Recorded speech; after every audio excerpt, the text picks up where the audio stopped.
Chapter 480. After that, Anna rested her head on Roland's arm and leaned against him like a cat. "Your Highness, it's so nice to meet you," she murmured softly after a long time. "Call me Roland." He slowly played with her long hair and smiled. "There are no outsiders here. I've never heard you call me by my name." "Roland." "Good girl." He scratched Anna's ear and made her laugh. "Actually, I should be the one saying that.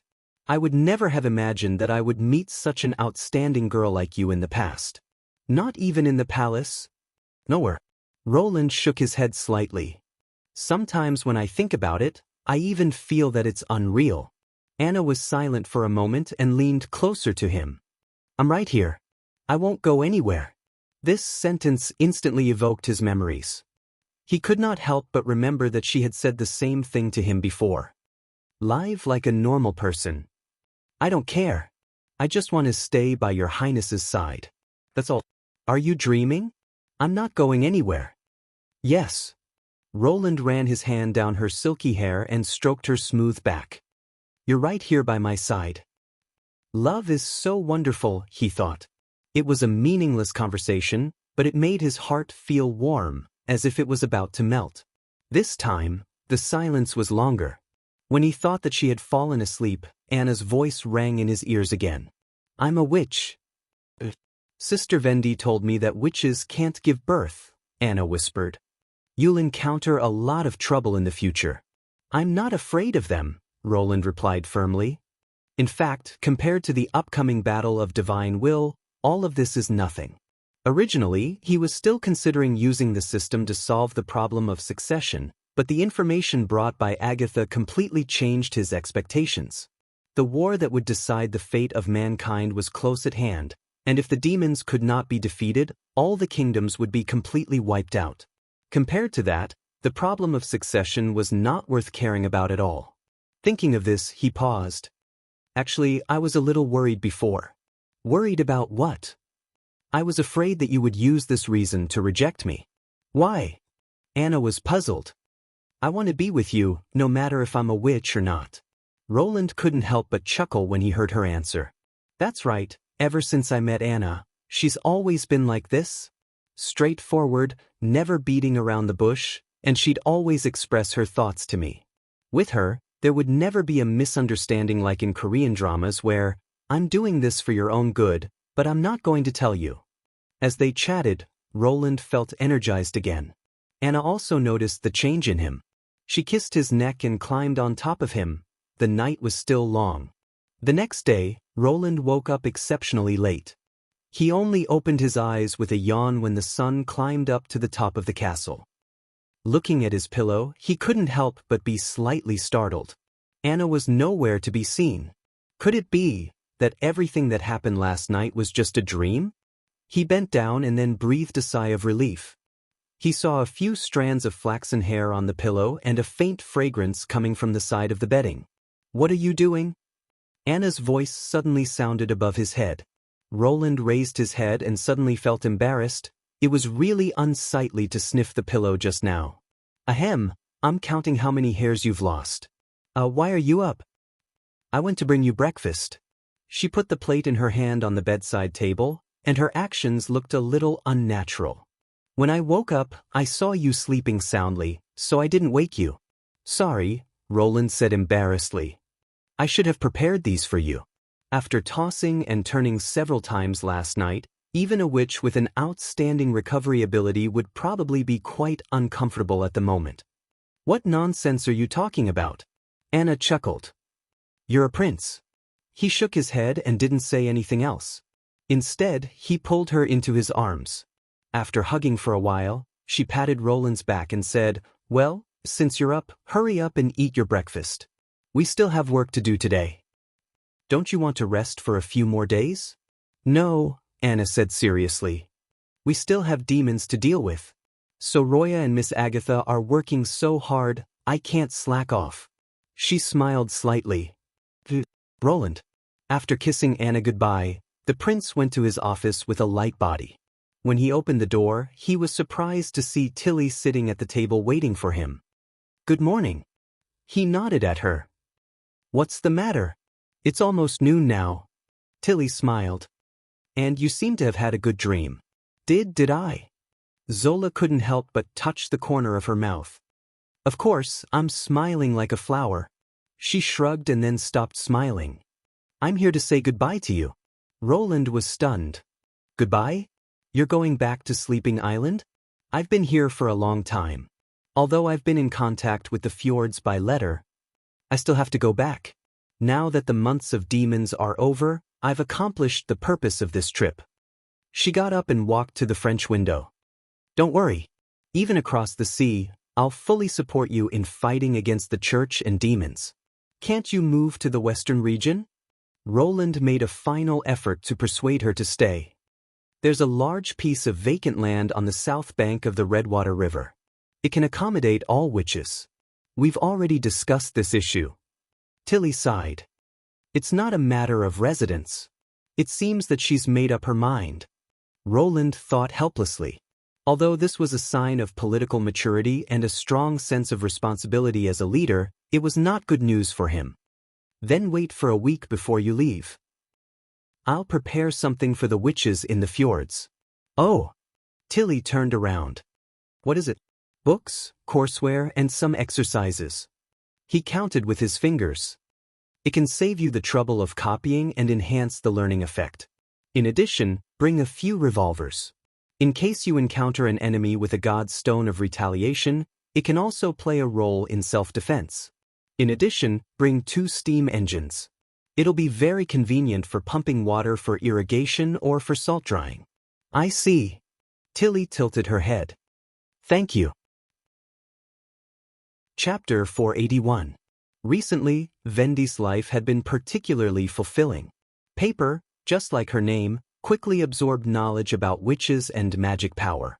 Her reading and writing lessons and natural knowledge education were progressing smoothly, and she was now able to learn new vocabulary by referring to the textbooks. The only problem was that the natural knowledge tutoring was a little troublesome.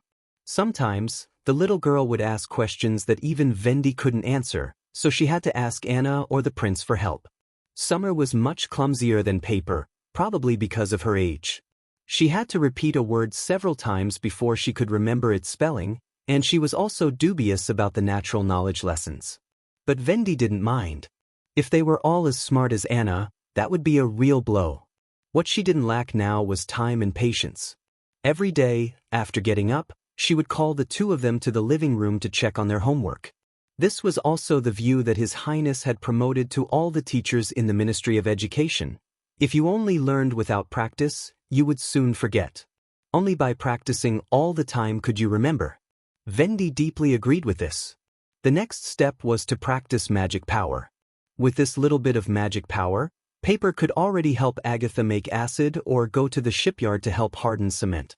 Therefore, Vendy mainly tutored the newcomer Summer. It was said that Summer would join the security bureau with Nightingale and help His Highness reconstruct crime scenes, so the most important thing was to accurately control the playback time. Fortunately, using magic power was as easy as breathing for witches. No matter how slow a person was, as long as they could feel the flow of magic power, they wouldn't be too bad. Vendy often used Maggie as an example to encourage Summer not to be discouraged by her low magic power. Even a pigeon could evolve, let alone a normal witch. Of course, she would secretly bring Maggie some honey-glazed barbecue as compensation. In the evening, it was the routine elementary education class. Taking into account the different learning speeds of the new witches, His Royal Highness had divided the Witch Union into 2 classes.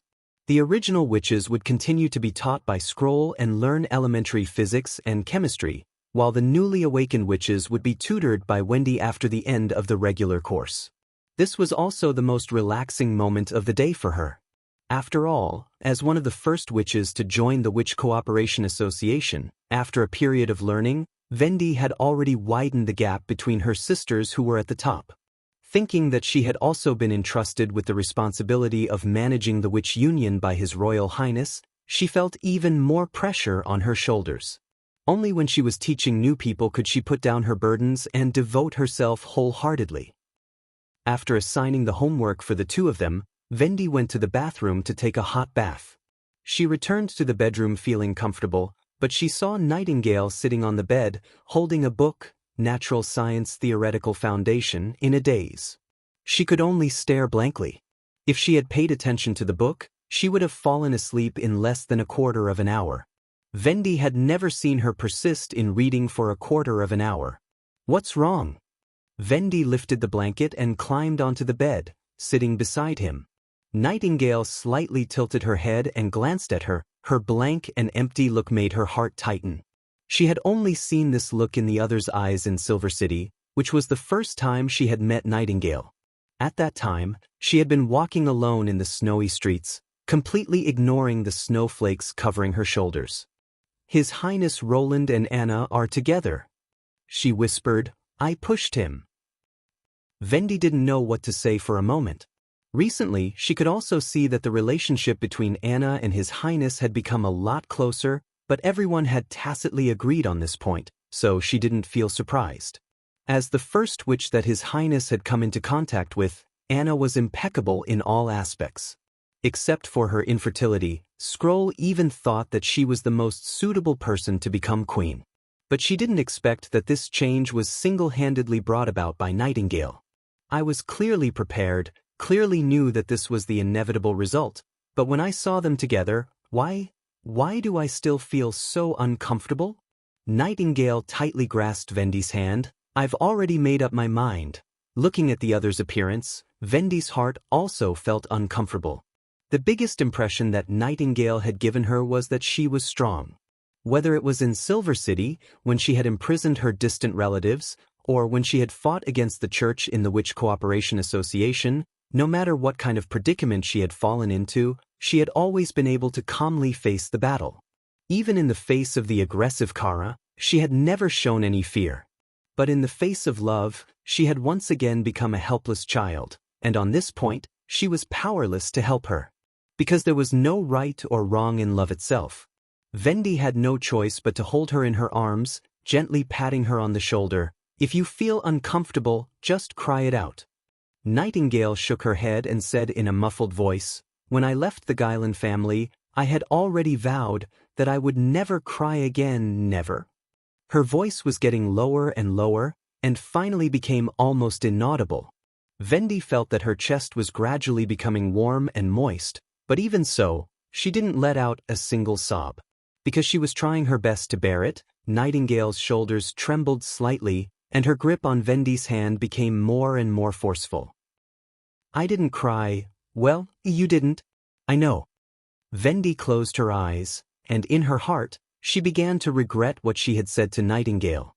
Staying by His Highness's side was a simple answer, but in fact, most witches would stay by His Highness's side, because they had nowhere else to go. Being willing to accept a woman who was infertile and unable to inherit the bloodline was in itself a very small probability event, and the witches also understood this fact. But the most important thing to stay by His Highness's side was distance. Just like the sun, everyone could bathe in the light brought by the sun, but the closer they wanted to get, the easier it was to be burned. And what Nightingale wanted to do was obviously not just watch from afar. This was not an easy road to walk. Or just give up. Vendi whispered, even if you take a step back, there are still sisters to accompany you. The long silence made time seem to freeze here, as if she was waiting for a trial. Even though the target was not herself, she still felt extremely unbearable. There were several times when Vendi couldn't help but ask again, but the words that were on the tip of her tongue eventually slipped back. Until Nightingale raised her head. Her eyes were a little red, but she could no longer see the tears, and the wet feeling in her chest seemed to be an illusion. When she saw the other's eyes, Vendi knew that this trial had finally come to an end, but it was not the end. I won't give up, she shook her head. No matter what, I want to stay with him until the end. Even if the sun burned her to ashes. Chapter 482. 3 days later, the wedding of Chief Knight Carter Lannis and the Star of the Western Region, May, was held in the castle garden. In addition to the families of both parties, all members of the Starflower Troop, City Hall, and the Witch Union attended the wedding. In this era, marriage ceremonies were generally performed by the church. Royal and noble weddings were witnessed by regional bishops, and then ordinary nobles and wealthy businessmen would invite priests or officiants to give their blessings according to their status and wealth. Commoners, on the other hand, had to go to the church themselves and pay several silver royals for the priest to officiate their wedding. Of course, there were also many who could not afford this price and lived together directly. Since the church no longer had a foothold in the western region, the city hall naturally became the host of the wedding. According to Roland's plan, the city hall would send officials to issue marriage certificates free of charge, and at the same time, register both parties of the marriage. Carter's wedding was an excellent example of publicity. He had even thought of the slogan, which was convenient, legal, and free of charge. When May appeared in the garden wearing a wedding dress, the audience burst into exclamations. Although she was not a witch, but as a famous actress, her unique temperament still attracted everyone's attention. Even Roland couldn't help but sigh. Carter's vision was really good. If it were not for better publicity and the repeated pleas of the night, he would have been reluctant to take out the wedding dress in advance. As for the other protagonist of this wedding, Carter Lannis, he appeared in a black suit. He also had an extraordinary temperament. Coupled with his meticulously groomed handsome face, the two of them standing together was completely a match made in heaven. "They really look like a perfect match," Anna exclaimed. "Sooner or later we'll have such a day." Roland gently squeezed her hand. "When that time comes, everyone will know your name." She tilted her head and smiled. It was easy to marry a witch, but it was very difficult to gain the approval of the majority of the subjects. It was difficult to achieve this unless one had absolute power or a very high reputation. Therefore, he had to wait until the kingdom's civil war subsided and he became the well-deserved king of Grey Castle before he married Anna. He did not want others to think that Anna was just a witch that he secretly hid as a plaything, just like the nobles did in the past. However, Roland believed that this day would not be too far away. The months of the demons had already ended, and the town was about to go all out in preparation for the spring offensive. Soon, a thunderous blow would fall on Timothy's head and completely shatter his throne. The two exchanged tokens. Well, next. The official from City Hall was obviously not familiar with the new wedding procedure written by Roland. He looked down at the record book and said, "The newlyweds kissed." Wow! There was a burst of cheers. The members of the Starflower Troupe, especially Irene, excitedly grabbed the light of dawn and swayed left and right, and pulled the others to clap and cheer for May. "Isn't it just kissing?" Lightning curled her lips and said, "Every time my father returned from an adventure, he would be kissed several times by those maids." Coo! Maggie, who was squatting on top of her head, turned her head and covered her face with one wing, but a pigeon's eyes were on both sides of its head. "Your Highness, this procedure, is it really good?" Scroll asked with her hand on her forehead. "It's a special case. Not every newlyweds have to do this." Roland smiled and said, "After all, it's for publicity, and the more attention it attracts, the better." Then he looked at Soroya and said, "You have to draw this moment in detail." "Don't worry, leave it to me." The latter looked at the two of them without blinking, and the magic pen in her hand was shining. It was obvious that she was also very interested in this. Carter was obviously a little nervous about this step. After a moment of sluggishness, May finally took the initiative to stand on tiptoe and kiss him. There was a burst of warm applause in the garden. "Finally, Your Highness, please give us your blessings." Roland walked out of the crowd and came to the two of them. He patted Carter on the shoulder and said, "Well done." Then he said to May, "I wish you happiness. Is this all right?" Carter hesitated. "Of course. Go back and have a good rest. I'll give you 2 days off." Roland smiled and said, "Vader should arrive in the town in the afternoon. Just leave the work to him." "Thank you, Your Highness." The two of them looked at each other and smiled. Then the wedding came to an end with a burst of firecrackers simulated by Echo.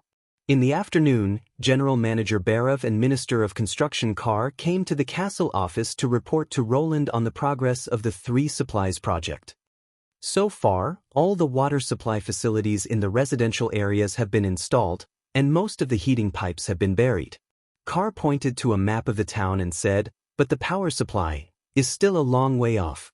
Apart from the factory area that you instructed, the 4 residential areas are still in the stage of digging trenches. Since you went to Longsong's stronghold, this part of the work has almost stopped. Roland nodded. There was nothing he could do about it. Apart from him, no one else could understand what electric circuits were and how electric currents worked. It would probably take 4 or 5 months for all the townspeople to have electric lighting. It doesn't matter. Now that the months of demons have passed, the construction of the heating part can be postponed. The next most important thing is the power supply project and the construction of Kingdom Avenue. The former is related to the use of time, while the latter is the key to strengthening the connection between the 2 places after the construction of the city. He ordered, in addition, after the completion of Kingdom Avenue, do not dismiss the redundant workers. Instead, continue to build the road connecting the shoal. You mean the mountain area to the south? Yes, that will be our direct entrance and exit to the sea, Roland said affirmatively. When Tilly and the others returned to Sleeping Island, Lotus should set foot on the western region again. At that time, with the help of Countess Spear, the opening of the mountain passage would be faster. Besides, after the establishment of Neverwinter, those handymen will also be my subjects. When the Kingdom Avenue is completed, grant them official resident status. He looked at Barav and said, I'll leave this to you. In addition, don't stop the construction of the residential area. Whether it is extending to the open space between the town and stronghold or developing to the south bank of the Redwater River, all of them are fine. This year, the focus is still on population expansion. I hope to triple the population of the city by the end of the year. Barav gasped and said, Your Highness, that's almost 100,000 people. And the western region can completely support so many people, Roland said in a low voice. You can take it as the target of your plan. Grey Castle was not without population potential. A large city of more than 20,000 people would need to support at least 100,000 people in the suburbs. The more prosperous the city, the larger the scale of the latter. This was also a phenomenon caused by the backward level of modern agriculture. However, the western region did not have such restrictions. With the introduction of the steam engine, there was no need for so many people to maintain the material supply. Finally, since the factory area has electric lighting after the construction of the city, it will be changed to 3 shifts of production, especially for the processing of ammunition, the prince said to the director of City Hall. Each period of time will be calculated according to the past daily salary. The more you work, the more you will get back. You can start the publicity from today. By then, I hope the factory will not be in a state of rest for a moment until we completely unify Grey Castle. Chapter 483. On the appointed day of the founding of the city, Roland got up very early. He shaved off the stubble on his cheeks, tied his long gray hair into a simple bun, and finally trimmed his eyebrows with a pair of small scissors. After living here for a year, he was already very proficient in this kind of grooming work, and no longer needed the help of a maid. Looking at himself in the slightly blurred silver mirror, he still had a rather sage-like appearance. If he were to put on a loose robe with this kind of appearance, it wouldn't be an exaggeration to say that he was a cultivator hidden in the city. Roland nodded with satisfaction, got up and went to his office. Barav was already waiting for him in the room. Your Highness, he saluted and said, the flying messenger to Longsong's stronghold has been sent out, and it is estimated that it will arrive at the stronghold castle in half an hour. Well, how is the layout of the site? Everything was completed yesterday afternoon, and at present, it seems that it is enough to accommodate the entire population of Border Town, the director replied. Well done, Roland praised, and slowly walked to the French window. In the distance, the impassable mountain range and the concealing forest were still snow-white, and the first rays of the morning sun reflected on the snow, reflecting wisps of golden light. In the nearby streets of Border Town, he could already see the figures of people moving in groups of 2s and 3s towards the west, heading towards the area of the stone wall.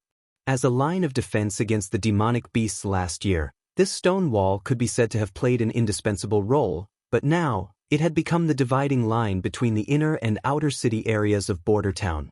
Roland didn't like this kind of clear division between the rich and the poor, so apart from the memorable gap in the city building area, it was only a matter of time before it was completely demolished. But before that, it could still be put to good use. The number of people in the front and back of the wall far exceeded the number of people in the square, so Roland decided to announce the founding of the city in the middle of the stone wall. According to the plan, in order to strengthen the influence of the construction of the city on the residents of the two places, Longsong Stronghold would also announce the construction of the city at the same time. The synchronization between the two places would be achieved by flying messengers. When the first messenger flew to Perot, it would also be the time for Roland to make a speech on the stage. Now, this gray falcon carrying the news should be soaring between the mountains and the Redwater River, and as usual, it would pass the note tied to its claw to the two places, Roland thought. But it didn't know what kind of news it was carrying and what kind of meaning it had. The moment it landed, Border Town and Longsong Stronghold would become history. "Let's go," he said, gathering his thoughts and turning his head. "Yes, Your Highness." Barov smiled. Perot Hull stepped onto the wooden platform and looked around. There weren't many people in the square, at least not as many as a week ago when the porridge was being distributed. This was not surprising. People cared little about things other than food and clothing. Compared to the free oatmeal, a ceremony like the city-building ceremony did not sound like it had much to do with ordinary people. Even he himself felt that His Highness's actions were somewhat superfluous. After the end of the months of demons, the number of people applying for jobs in the city hall was less than he had imagined. The recruitment notice for handymen and construction workers had been posted for a week, but the number of people recruited was less than half of the planned number. Moreover, the rats seemed to be showing signs of revival. At least the police department received more and more reports, and just checking the authenticity of the reports gave them a big headache. His good friend Ren Med complained to him that the arrest team had to at least double the number of people to be able to cope. This was in line with Perot's expectations. People are like this, lazy, greedy and ignorant. His Highness spent so much effort on them, but how much will he get in return? What puzzled Perot the most was that Roland Wimbledon was obviously a member of the royal family, so where did his inexplicable confidence in the people come from? But no matter what, he was already firmly tied to the prince's chariot, and the only thing he could do was to follow him to the end. An eagle's cry came from afar, and a gray figure appeared in the sky. Perot unfolded the prepared speech. "Your Highness, it's almost time," Barov reminded him. The sun had risen in the middle of the sky, and the shadow on the sundial pointed to the position of 9 o'clock. Roland nodded and walked to the fence of the city tower. Seeing the prince appear, the noisy chatter below quickly turned into a unanimous enthusiastic cheer. The townspeople raised their hands one after another, and the crowd seemed to set off a wave. Both sides of the city wall were full of people, and the total number was estimated to be more than 20,000, which meant that most of the town's residents had gathered here at the moment.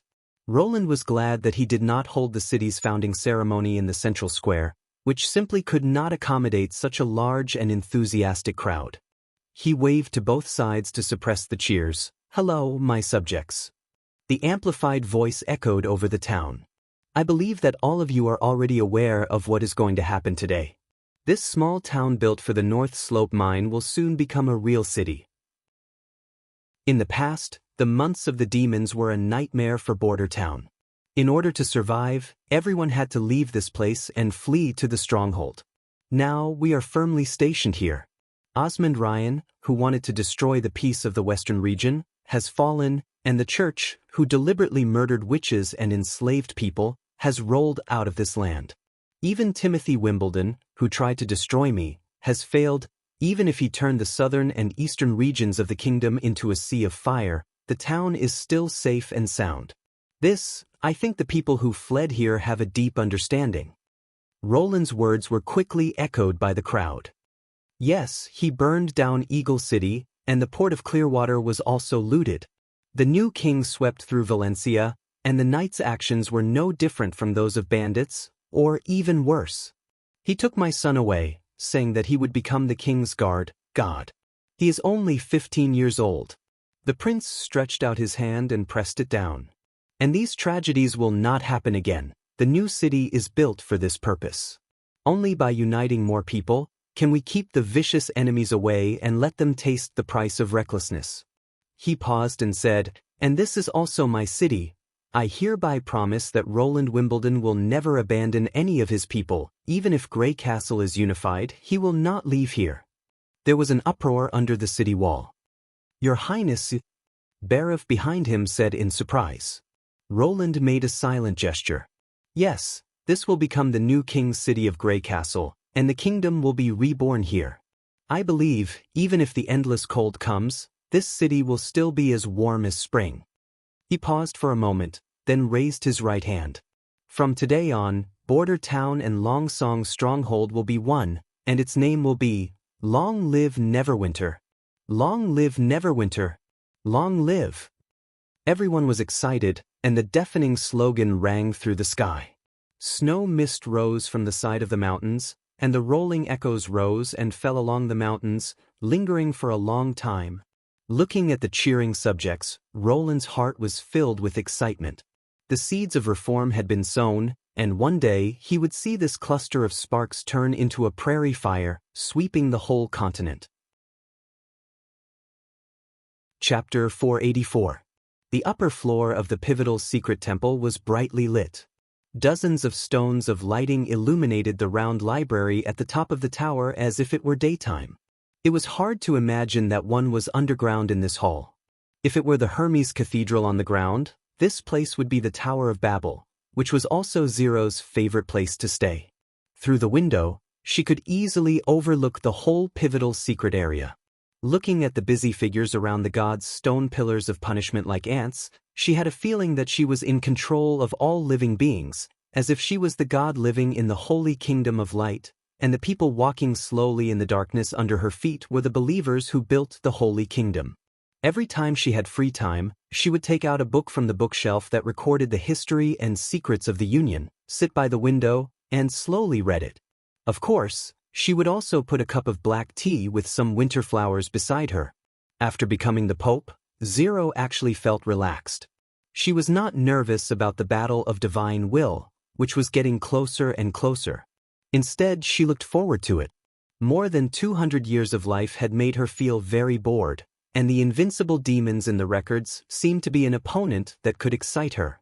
She wondered if these ferocious enemies could be as fearless and terrifying as they looked when they were pulled into the soul battlefield. However, there were still several years before the final battle, so she needed to set up a new goal to pass the time. There were very few people who could attract Zero's attention, and Roland Wimbledon happened to be one of them. He was also the only mortal who could arouse her interest. Nobody thought highly of him, but he stood out in the royal decree of fighting for the throne and did not fall into a disadvantageous position against the two chess pieces who had the potential to succeed the throne. She also found some interesting clues in Garcia's memory. That was, the Queen of Clearwater had once used a maid placed beside the fourth prince to make him take a deadly alchemy poison, but the result was useless. The angry queen then executed the unlucky alchemist. However, Zero let the pivotal secret agency copy a copy of the poison according to the formula in her memory, and found that the finished product was indeed as the alchemist had claimed, colorless, tasteless, melted in water, and was incurable. So did the maid deceive Garcia, or was the current Roland Wimbledon no longer the Roland Wimbledon of the past? According to the information she had collected, Zero was more inclined to the latter. The question was, if he was no longer Roland Wimbledon, then who was he? Why did no one around her raise any questions? The more he paid attention to this aspect, the more interesting it became. The gradual change in his style of doing things, winning the unanimous love and respect of his subjects, and single-handedly changing the distribution of power in the Western region. Whether it was the church's emissary group or the crazed army, none of them returned. If such a person was only a lord of a small territory, it would be such a pity. Therefore, Roland Wimbledon must belong to the church, or in other words, become a part of himself. This was also the reason why she decided to change the direction of her attack. This was also the reason why she decided to attack the Wimbledon castle of Roland Wimbledon. Of course, as a lord with great power, he would definitely stay at the back during the battle. How to force him out was also a problem that needed to be considered. While Zero was thinking about how to bypass the main battlefield and confront Roland, the door of the library was pushed open and Isabella walked in. "Is the meeting over?" She rubbed her neck. "You, on the other hand, sit here reading and drinking tea every day, while I have to accompany those old guys." "No, an old guy and two little lunatics talking nonsense." "That's not nonsense, it's related to the operation of the church's lower echelons." Zero shrugged. "Although witches are the main body of the church, without them, we can't easily gather so many resources to achieve our ultimate goal." "Whatever." Isabella yawned. "Anyway, according to what they said, we have to wait until the second month of summer to transfer the preparations for the attack on the Kingdom of Dawn to Grey Castle. This is an optimistic estimate. This is neither a long time nor a short time," Zero thought. "Waiting is a kind of torture, but it also increases the joy of harvesting." "What about the production of the pills?" "There are already 300,000 to 400,000 pills in the warehouse, right?" Isabella replied. "By the way, do you really plan to fight against the demons with all the civilians? Millions of people can eat up all the Hermes. And what? And we won't necessarily win." She shook her head. "If there are too many people, there will be trouble wherever we put them. After the first pill, their value will be calculated by days. What if the demons don't attack us? It's useless if we eat too few people, but it's all a waste if we eat too many people. Even if the demons swarm us and are defeated by the crazed army, they won't be able to fight anymore. You don't understand what I mean." Zero stood up and walked to a big table in the hall. She uncovered the cloth covering it. "I never planned to let the crazed army defend Hermes. The final battle should be somewhere on the fertile plains. I guess it will probably be in the ruins of the holy city of Anskaraj, because it's the closest place to us. Do you want to take the initiative to attack?" Isabella was stunned. "What we lack the most is time," Zero said calmly. "I don't expect to wipe out the demons in one fell swoop. The Holy Book says that when the bloody moon comes and the gates of hell open, the demons can build a obsidian spire. In fact, it's not building. It's growing." "Are you trying to say that those stones are actually alive?" Isabella asked incredulously. This part of the content can only be seen in the personal records of the three chiefs of the Union. The expansion of the demons must be built on the obsidian spire that can produce red mist. Currently, the places where the spire appears are all rich in God's stone mines, and the area of influence will continue to grow.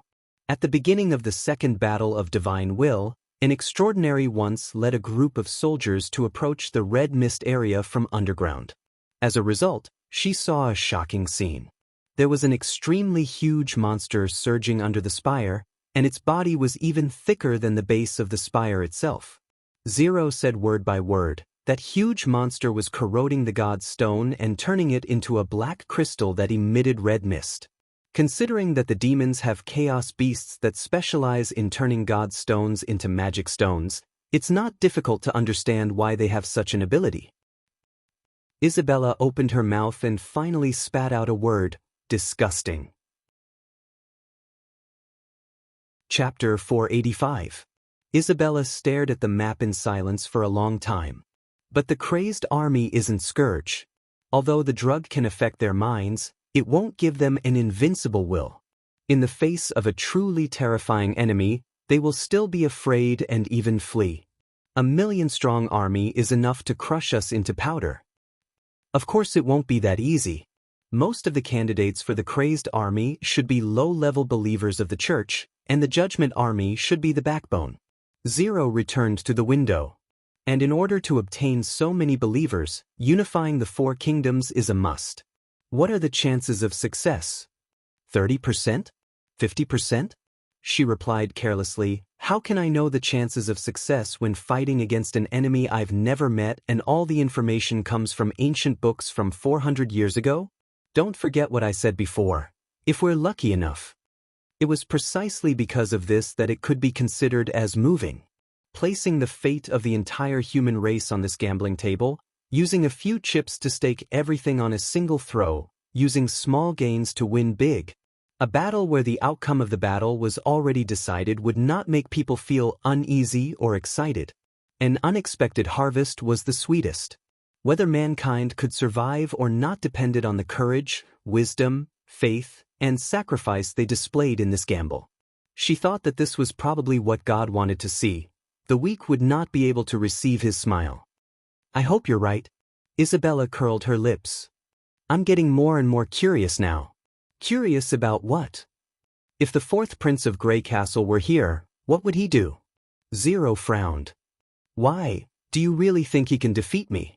Bishop Tayfun said that there has been no news from the Pure which he sent to Grey Castle, as if she had disappeared for no reason. And it was you who assigned that person to be the outpost of the Western region.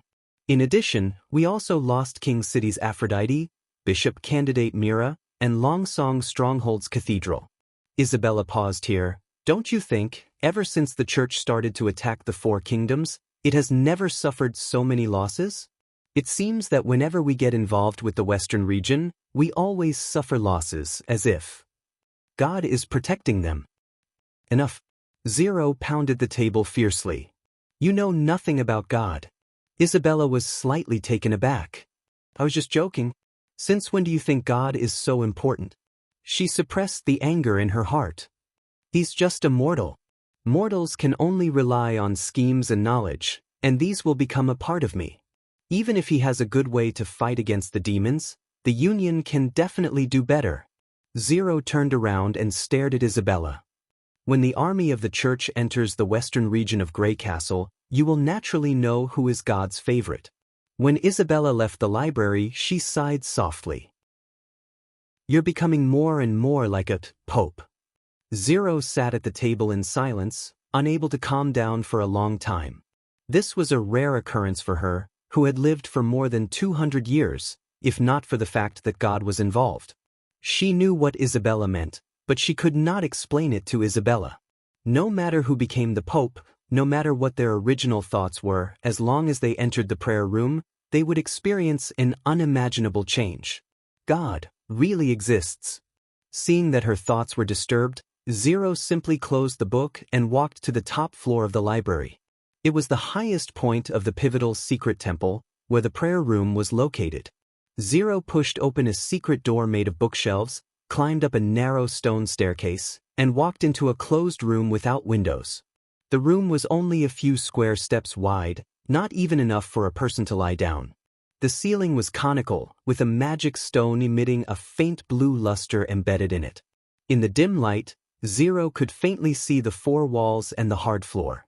Apart from that, there was nothing in the room. It was hard to believe that this cramped and isolated place was actually the position closest to God. Zero closed her eyes to feel its call. Gradually, the pitch-black world began to change. It was as if something had leaped into her mind and directly unfolded a scene in her consciousness.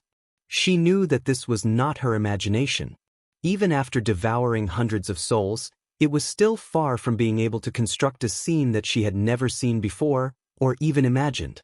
When the twisted lines calmed down, four giant paintings appeared in the empty and boundless world. One of them floated above her head, forming a huge ring, and the other three were arranged in a triangular arrangement, standing upright beside her in turn. This was the revelation of God. It was a very strange feeling to see something in her mind. Zero knew that once she opened her eyes, all the scenes would disappear in an instant. She could only use her consciousness to observe each scroll. When her attention was focused on the scroll, she would have the illusion that she was sucked into it. The giant ring painting at the top was undoubtedly God himself. It was also a boundless world of darkness, with a huge red hemisphere hanging in the center. The sphere was made of substantial magic power, and just by looking at it, one could feel the infinite and surging power. The other half of the sphere seemed to have been cut off by a knife, and it seemed to be hidden in the darkness, with only half of it showing. The more she looked at it, the more Zero believed in her judgment. Because it was really too magnificent. She was not even worth mentioning in front of this magic power. She could not even find the right words to describe how huge it was. Even the vast world under her feet paled in comparison to the red hemisphere. The magic whirlpool on its surface was wider than the sea, and the flickering magic light was more dazzling than the sun. Apart from God, who else could have such vast power? The so-called bloody moon descent in the Holy Book probably referred to its side. The round hemisphere indeed looked like an incomplete crescent moon. Zero had tried to pray to it, but she did not get any response. It just quietly floated in the darkness, as if waiting for the final result of the battle of divine will. Because of this, she was extremely angry at Isabella's words. It would not protect anyone. After seeing it with her own eyes, she could clearly feel that for God, human beings were insignificant. After withdrawing her consciousness, Zero looked at the 3 scrolls below. She believed that the reason why the war that occurred every 400 years was called the Battle of Divine Will was inextricably linked to the contents of these paintings. Chapter 486. The content of the first scroll was the most abundant. It was a throne made of blades and broken bones. Behind it were long blood-red windows and towering black stone pillars. It looked like a part of the palace. If one's consciousness was fully immersed in it, one could even see the endless city of spires outside the window. Among them, the most eye-catching thing was the half-exposed stone arch. If the steeple next to it was regarded as a residential building in Hermes, then the height of the stone arch was at least higher than that of the 5 Babel towers of the cathedral. This completely defied common sense. What was even more inconceivable was that it was pitch black inside the door. Nothing could be seen, as if there was a huge and smooth curtain in the middle. However, if one looked closely, they would find that the darkness seemed to have a depth, and it was impossible to see the bottom. The more they stared at it, the more chills they felt. Zero's consciousness stayed outside the window for a while, and then she focused on the throne. She did not see the owner of the throne today. What she saw in her mind was not always the same. For example, sometimes she could see a warrior in armor sitting on the throne. His head was covered by a ferocious black helmet, and only a faint red light could be seen from his eye sockets. But such a scene was rare. Most of the time, the throne was empty. According to the secret history, the content of this scroll should point to the city where the demons originated, which was the northwest corner of the Land of Dawn where they first appeared. Zero had the same opinion. After all, the ubiquitous blood-red and black stone minarets were very similar to the living environment of the demons. The helmet of the owner of the throne also had a distinctive demonic style. The only strange thing was that the owner of the throne looked no different from an ordinary person. It was not as strong and terrifying as the fearsome demons and lords of hell described in the Holy Book. Therefore, there were many speculations about its identity. Some popes thought it was the source of evil, and some witches thought it was the guardian of the demons. It guarded the secrets of God. The second scroll was much weirder. It showed very little content and seemed to be constantly moving. At least in Zero's limited observation, she had never seen the same scene. This time, she saw water. The light blue water flowed backward along the 3 huge skeletons. There was nothing in the middle of the skeletons, but the water seemed to be blocked by an invisible barrier. If the huge skeletons were the keels supporting the side of the ship, she felt like she was in a cabin and looking out through the porthole. The difference was that these windows almost occupied the whole wall. Zero was soon attracted by the wonderful scene in front of her. She felt like she was at the boundary between the water and the sky. Half of her body was at the bottom, and the other half was floating on the water. She could see the dazzling sunlight and sparse clouds above her head, while the bottom was surrounded by water. Under the light, she could clearly see the changes in the color of the water, from the light blue on the surface to yellow-green, and then to dark green. The deeper she looked, the darker it became. Suddenly, the scene moved violently. Zero felt her feet tremble and almost fell to the ground. She subconsciously wanted to open her eyes, but at the last moment, she held herself back. These were not real scenes, she told herself, but the revelation of the gods in her mind. Zero thought. The water was rising rapidly and soon covered the sky. No, instead of saying the water was rising, it was more like she was sinking. Soon, The scene outside the window was completely covered by water. She even saw red fish swimming close to the skeletons. At first, there were 2 or 3 and then more and more. The dense shoal of fish was like a red ribbon, wrapping around the invisible barrier. The color of the water gradually changed from dark green to dark black. Finally, the scene disappeared into the pitch-black darkness. Zero gasped and broke away from the scene. This was the first time she saw such clear information. The moment the darkness covered her sight, she felt suffocated. However, he did not find any useful clues in it. According to the secret history, the content of the second painting was extremely varied. Some people left behind a huge eyeball, some saw a volcano erupting bubbles and yellow smoke, and some people said they saw a bottomless abyss that emitted a dim light. The viewpoints of the previous generations of observers had never been unified. She rested for a moment and turned her consciousness to the third scroll. Still, there was nothing there. Just like the world outside the scroll, it was dark and dead silent. In the secret history, it was mentioned that during the early stages of the first battle of divine will, there was some content in the scroll. However, this part of the record was so old that even the pages had become tattered. Zero could not clearly see what was written on it. However, one thing was certain. After the end of the battle of divine will, the scroll turned black and never showed any content again. Finally, there was the fourth scroll, which was not recorded in the secret history at all. Zero found it hard to understand.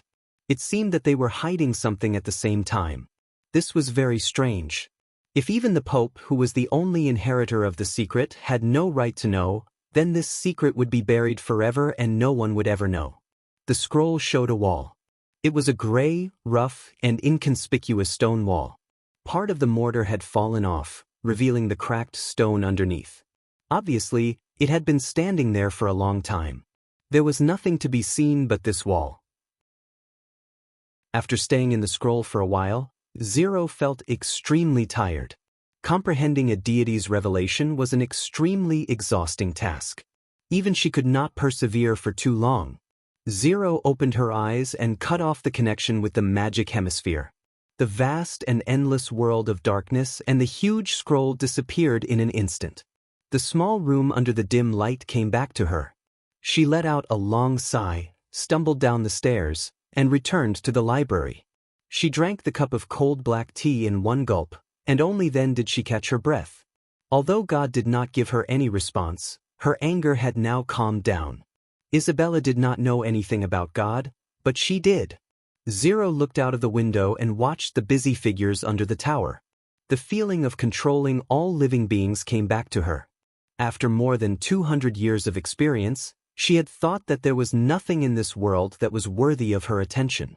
However, after becoming the Pope, she realized that her understanding of the world was only superficial. Now, a new secret was placed in front of her, and eternal life was the best capital to pursue this secret. Zero faintly felt that she was the favored child chosen by God.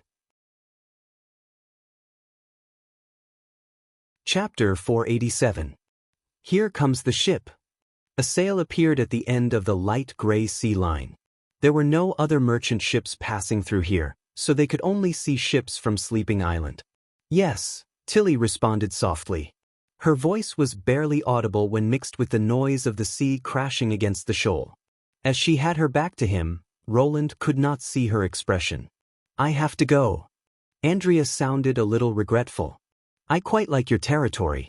I don't know if I can make ice cream bread as delicious as it is here when I return to Sleeping Island. In addition to a bolt rifle, Roland also gave her the ice cream recipe. As long as there are eggs and milk, the taste won't be bad. When you come to Border Town, no, Neverwinter, I'll have something more delicious here. More delicious than ice cream? Andrea pressed down her flying blonde hair and smiled. My lord, you can't lie. I'll remember what you said. If you're so reluctant, you might as well stay here. Ashes spread out her hands and said, Princess Tilly certainly won't mind losing such a gluttonous fellow. Sleeping Island can't let you eat to your heart's content. Oh really? There won't be any ice cream for you when we go back. Andrea glared at her. You can eat salted fish and drink fish soup every day. While the two were bickering, the sailboat gradually approached the coast. From the pink flag fluttering at the top of the mast, they could see that it was the charming beauty. Shavi summoned an invisible barrier and went back and forth between the shoal and the sailboat to carry the books and materials to the fjords little by little. The last to be carried were the 3 card-playing men and Princess Tilly. Just as Tilly stepped onto the barrier, Roland stopped her. "What's wrong?" She turned her head, her eyes surging with some complicated emotions. Roland was not good at saying goodbye, so he called her name subconsciously. Finally, he took a deep breath and said loudly, "If you encounter any problems on Sleeping Island, you can tell me at any time. I'll also find a way to help you. Also, Neverwinter will always welcome you." After a while, Tilly revealed a faint smile and said, "Thank you, you too. Goodbye, everyone." Andrea and Shavi waved goodbye. Ashes didn't say anything, but she also waved at the 2 of them. After saying goodbye to the witches, the barrier carried the 4 people and quickly slid towards the beautiful woman. "What's wrong? Can't bear to?" Nightingale's voice came from behind. "It's just a bit of a pity, that's all. More than 300 witches. It would be great if they could all move to the western region," Roland said, pretending to be relaxed. "Yeah, that would make your sins even worse." Nightingale rolled her eyes at him. A sin?" Roland was startled.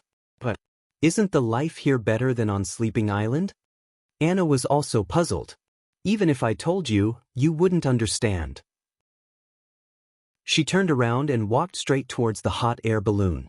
"That's the most annoying thing." Looking at her back, Roland breathed a sigh of relief. After disappearing for 2 days, Nightingale seemed to have returned to her previous state, which finally made him feel relieved. "Let's also go back. We still have a lot of things to do," Vendi said with a smile. "Okay." Roland and Anna looked at each other and smiled. Holding each other's hands, they walked towards Cloud Gazer together. Returning to the office, Roland spread out his notebook and began to think about the development direction of his territory in the new year. There were undoubtedly 2 things that were most important at the moment. The first was to push Timothy off the throne to prevent him from using berserk pills to consume the kingdom's population potential. At the same time, he could also greatly expand his reputation and prepare for the unification of Grey Castle. The second was to digest Longsong's stronghold as soon as possible, so that Neverwinter could get on the right track as soon as possible. Regarding the former, he had discussed it many times with Iron Axe, Carter and Theo, who was far away in King City.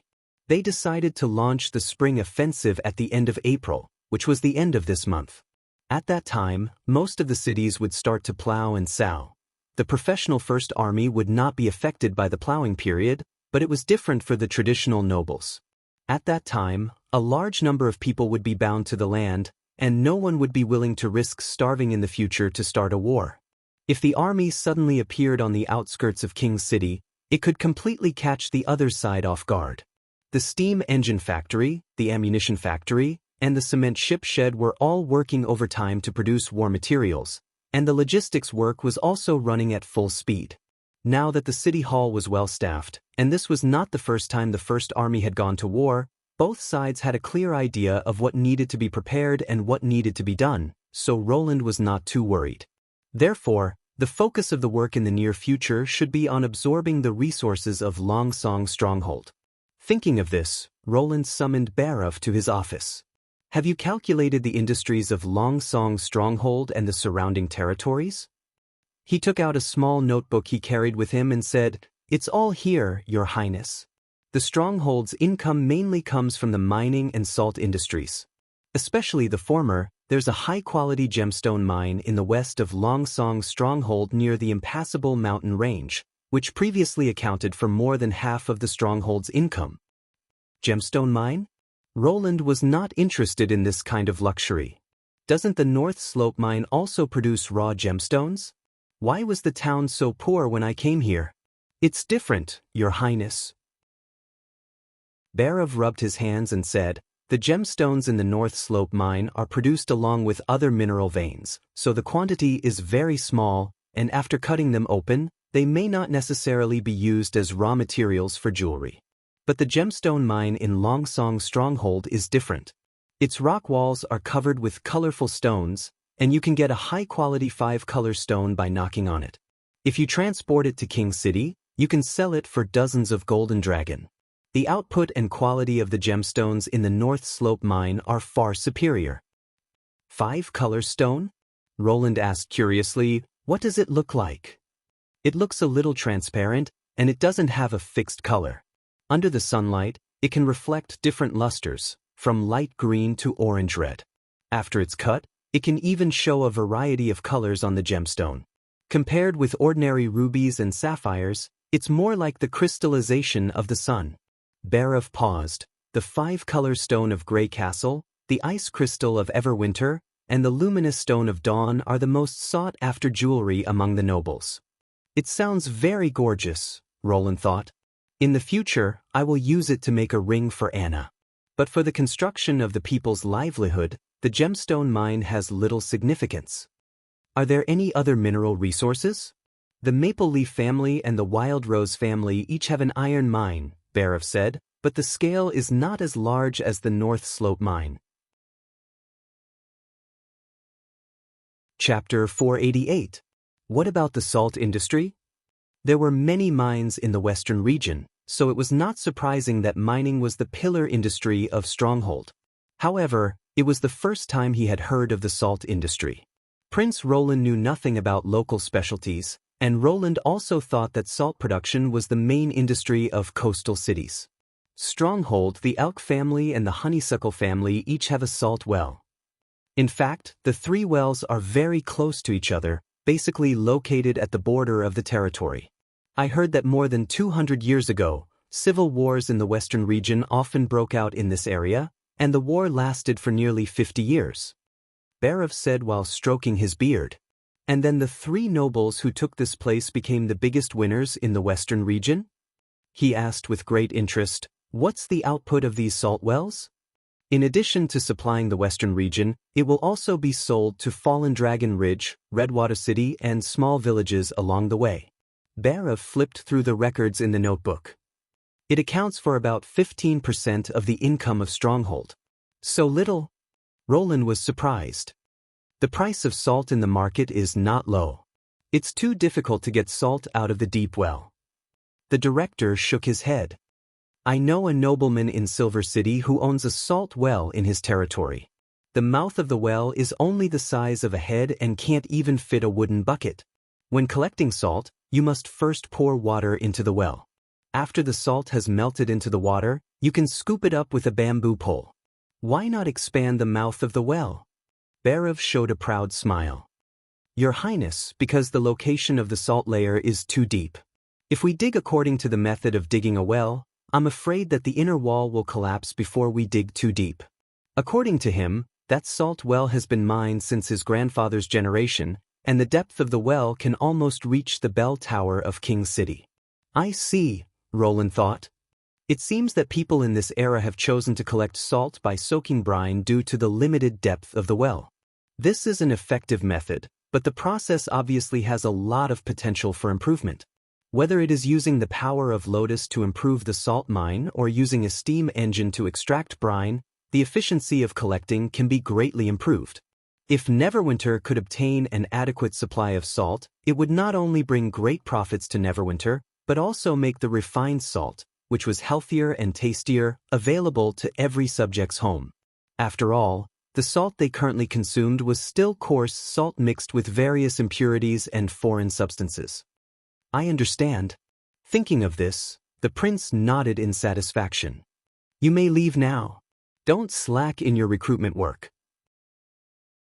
The months of demons have just passed, and the refugees who have lost their land should be in a predicament of having no food to eat. This is a good time to recruit people. I think the same as you, Your Highness. Bhairav put his hand on his chest and said, the new emissary delegation will be sent out soon. I think their harvest this time will be far greater than last year's. After the steward left, just as Roland was about to plan how to use the fortress's mineral resources, he heard a knocking sound coming from the window. He turned his head and saw a gray falcon perched on the windowsill with a piece of paper tied to its claw. Nightingale opened the window and let the messenger in. It was a confidential letter from the Longsong area, written by Perot Hull. Roland almost finished reading the contents of the letter and could not help but laugh. It turned out that after Nightingale returned to the border area with him, the anti-crime work there was suddenly difficult to carry out. There were all kinds of reports from the public, and it was difficult to distinguish which were true and which were fabricated rumors for the sake of the bounty. The number of people applying for jobs was less than half of the original number of rats. As the new Minister of Justice, Ren Med was overworked every day, but he could not suppress the rising forces of Blackstreet. If this went on, there was a risk that public security would deteriorate again. At the end of the letter, Perot wrote that he hoped His Highness could provide manpower and technical assistance. Although he did not mention names, Roland knew that he hoped that Nightingale and Vader could go and help the Earl of Elkdeer. He handed the letter to Nightingale, who frowned after reading it. He can't hold on any longer? Because he has no experience in fighting against rats. He established the Inferno Gang in the past just to enjoy the war game of having hundreds of people respond to his call. If it's a game of cat and mouse, he won't be able to do it well. Roland smiled. I've expected this situation. Fighting against rats is a long process, and there will be repeated cases in the middle. But as long as we maintain the intensity of the fight and give them a better way to survive, they will disappear sooner or later. Once we get on the right track, it's not easy to get infected again. It's true for people and the city. Are you going to send me there? Nightingale sighed. Don't forget that the Longsong area and the border area are now one city, so we don't have to be so divided. He shrugged.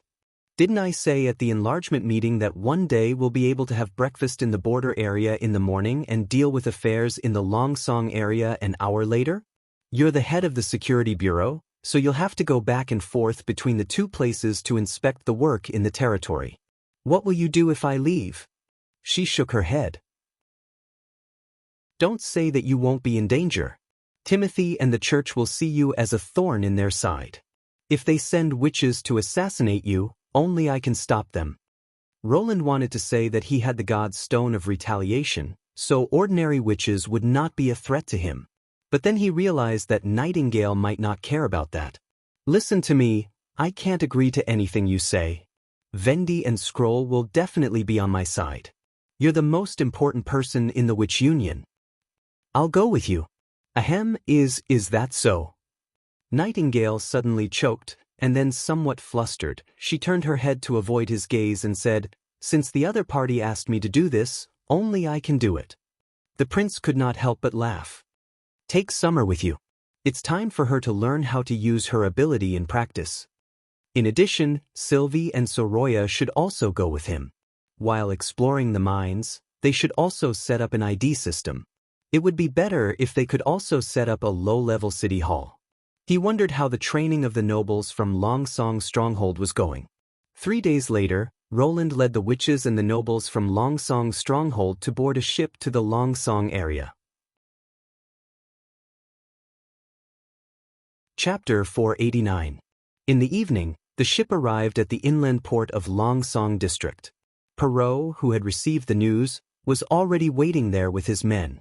When they returned to the castle, a grand welcome banquet was held in the hall on the first floor. Roland's mentality had also changed since he had completely occupied Longsong Stronghold. Looking at the nobles at the banquet, he always felt that Perot was treating him with his own money. After exchanging some pleasantries with the eldest son of the Honeysuckle family, he got to the point.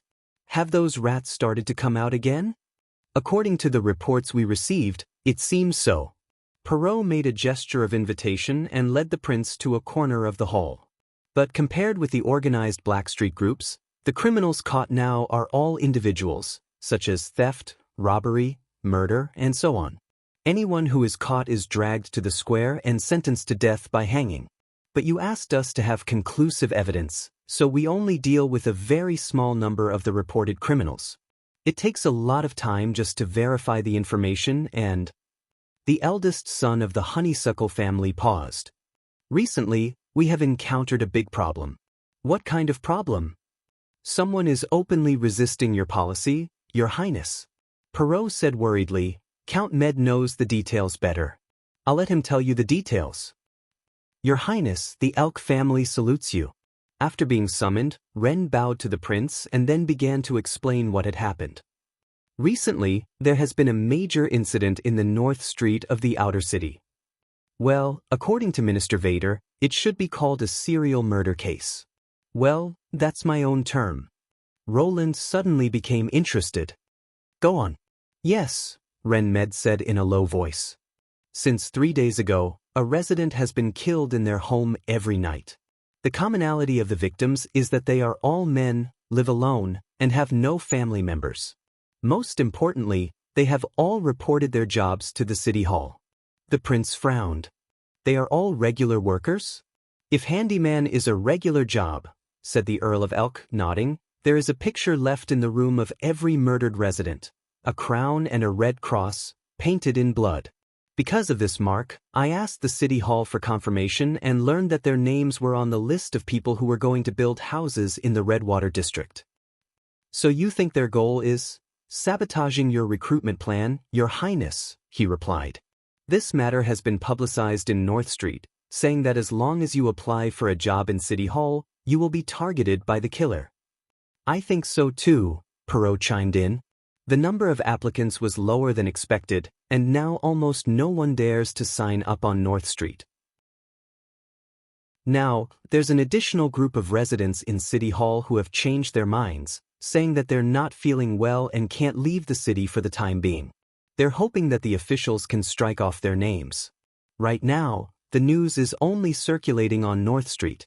If it spreads to other streets, it may adversely affect your construction plan. Roland thought for a moment and asked, haven't you found any clues about the murderer? Well, Ren opened his mouth and said after a long time, no one saw the murder scene, and we don't know where to start searching. Really? Roland was a little surprised. How did you solve this kind of thing before? Do you mean the patrol? The young Earl of Elk hesitated. As far as I know, they don't have a fixed method. If the victim's family appeals to the Lord, and the Lord decides to give justice to his people, they will try to pressure the Black Street gangs and force the rats to hand over the criminals. As for whether they are scapegoats or not, the patrol doesn't care. If it's a foreigner or a person living alone, they usually choose to turn a blind eye. This is so lawless, Roland thought to himself. In this way, the judicial power was almost equal to handing over to the rats. No wonder some people said that the rats were the other side of governing the city. In addition, there seemed to be no criminal investigation in this era. If there was no witness to the murder, it would most likely be an unsolved case. Of course, this was only limited to civilians. Nightingale had always been in the town, and the composition of the population was simple. All kinds of crimes were solved as soon as they happened, so he ignored this problem. Renee didn't say it out loud. Perhaps he thought that it was too much for him to ask for conclusive evidence before he could pronounce a sentence. But in any case, Roland would not allow a scapegoat to be used in his territory. I see. Starting tomorrow, the Security Bureau will take over this case. You just need to cooperate fully. Yes, thank you, Your Highness. Ren was overjoyed. After the banquet, Roland returned to the study on the top floor of the castle. Now the place had changed greatly. The surrounding bookshelves had been removed and replaced with soft reclining chairs, tea tables, and cushions. 2 big holes were knocked in the wall behind the desk, and transparent floor-to-ceiling windows were installed. Although it was not smooth and flawless crystal glass, the sense of openness was instantly raised to a higher level. Through the slightly mottled glass, Roland overlooked the stronghold shrouded in darkness and nodded with satisfaction. It seemed that Perot was quite attentive to his orders. It was right to choose him as the agent. What are you going to do about this matter? Nightingale came out of the mist and sat cross-legged on the table. I won't deal with this matter. The prince smiled and shook his head. Now that the nobles have returned to Longsong, the first task tomorrow is to arrange for them to build a new second-level city hall. According to the model of border area, the departments and some people in charge will be divided. The sooner this system is established, the sooner Soroya can draw identification cards. I'll leave the crime fighting to you. You're the person in charge of the Security Bureau. It's up to you to decide how to solve the case. You can use the entire police force of Neverwinter as you wish. Whether it's Vader or Ren, they can all be regarded as your subordinates. But didn't you always say that the power of the departments should be separated and the administrative status should be equal? Nightingale was puzzled. I don't quite understand how the City Hall works, but this means that the Security Bureau is above it, right? Chapter 490. We're going to catch all the criminals so that they won't dare to show their faces in Neverwinter again. Nightingale held Summer's shoulder and said in a clear voice, yes. Lady Nightingale. Summer shrank back and said, but I'm going to bed now. It's still early. Let's think about tomorrow's countermeasure. Her eyes were sparkling. No one can escape from us, not even the most cunning mouse. By the way, you don't have to call me lady. The witches of the Union are used to calling each other sisters. Yes. Sister Nightingale. My God, Summer did not know why she, an ordinary townsman, would suddenly have to catch criminals. Wasn't that what the patrol team was supposed to do?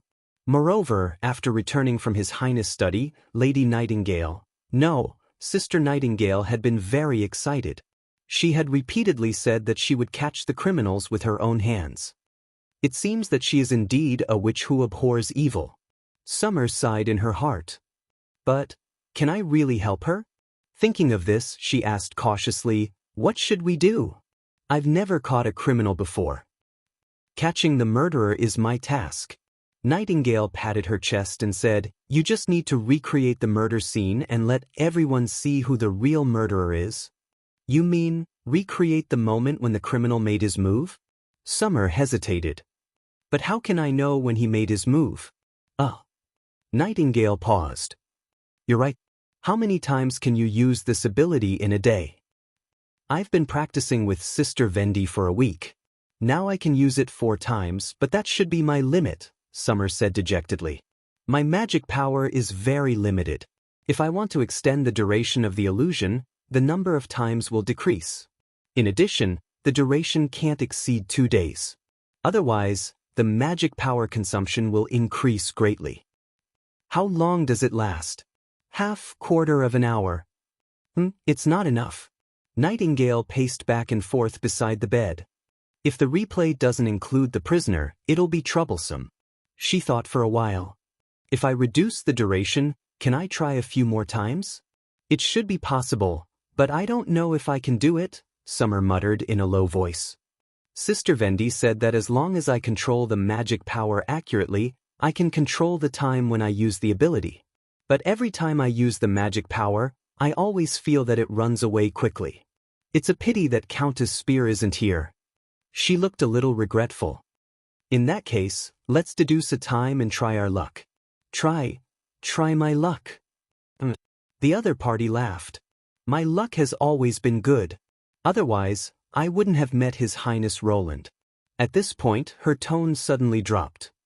It's a pity that I'm a few days late. How could that be called good luck? A voice seemed to be shouting in Asia's heart.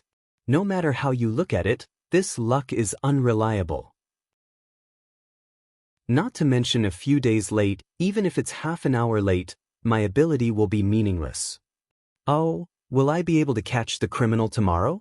Well, go to sleep. Nightingale blew out the candle.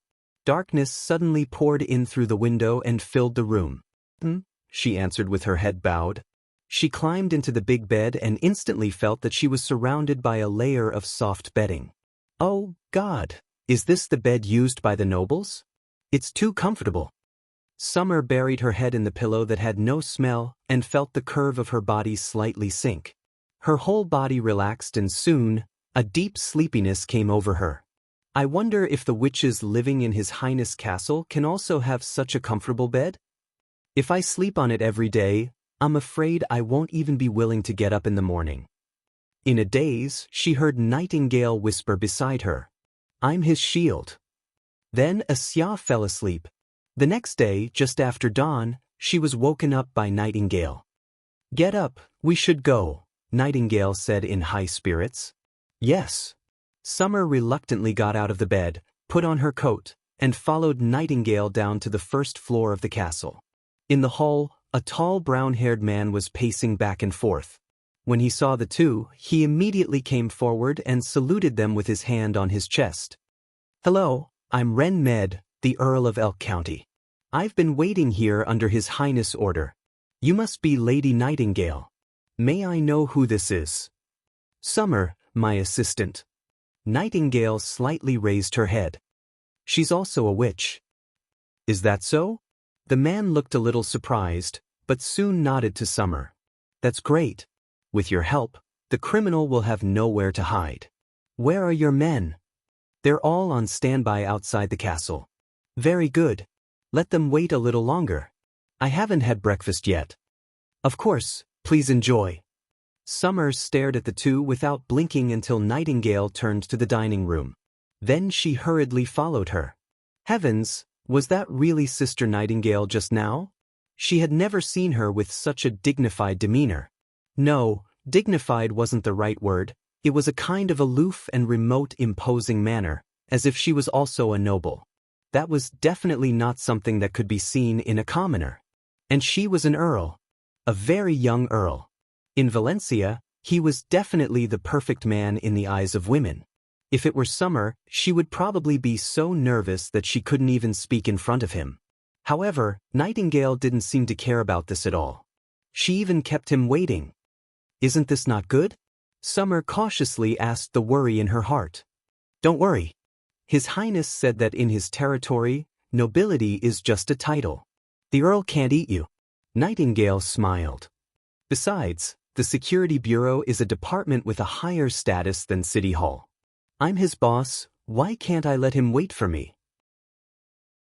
Summer suddenly felt that the figure of the woman in front of her had become unreachable. After breakfast, they left the castle and went to the scene of the crime.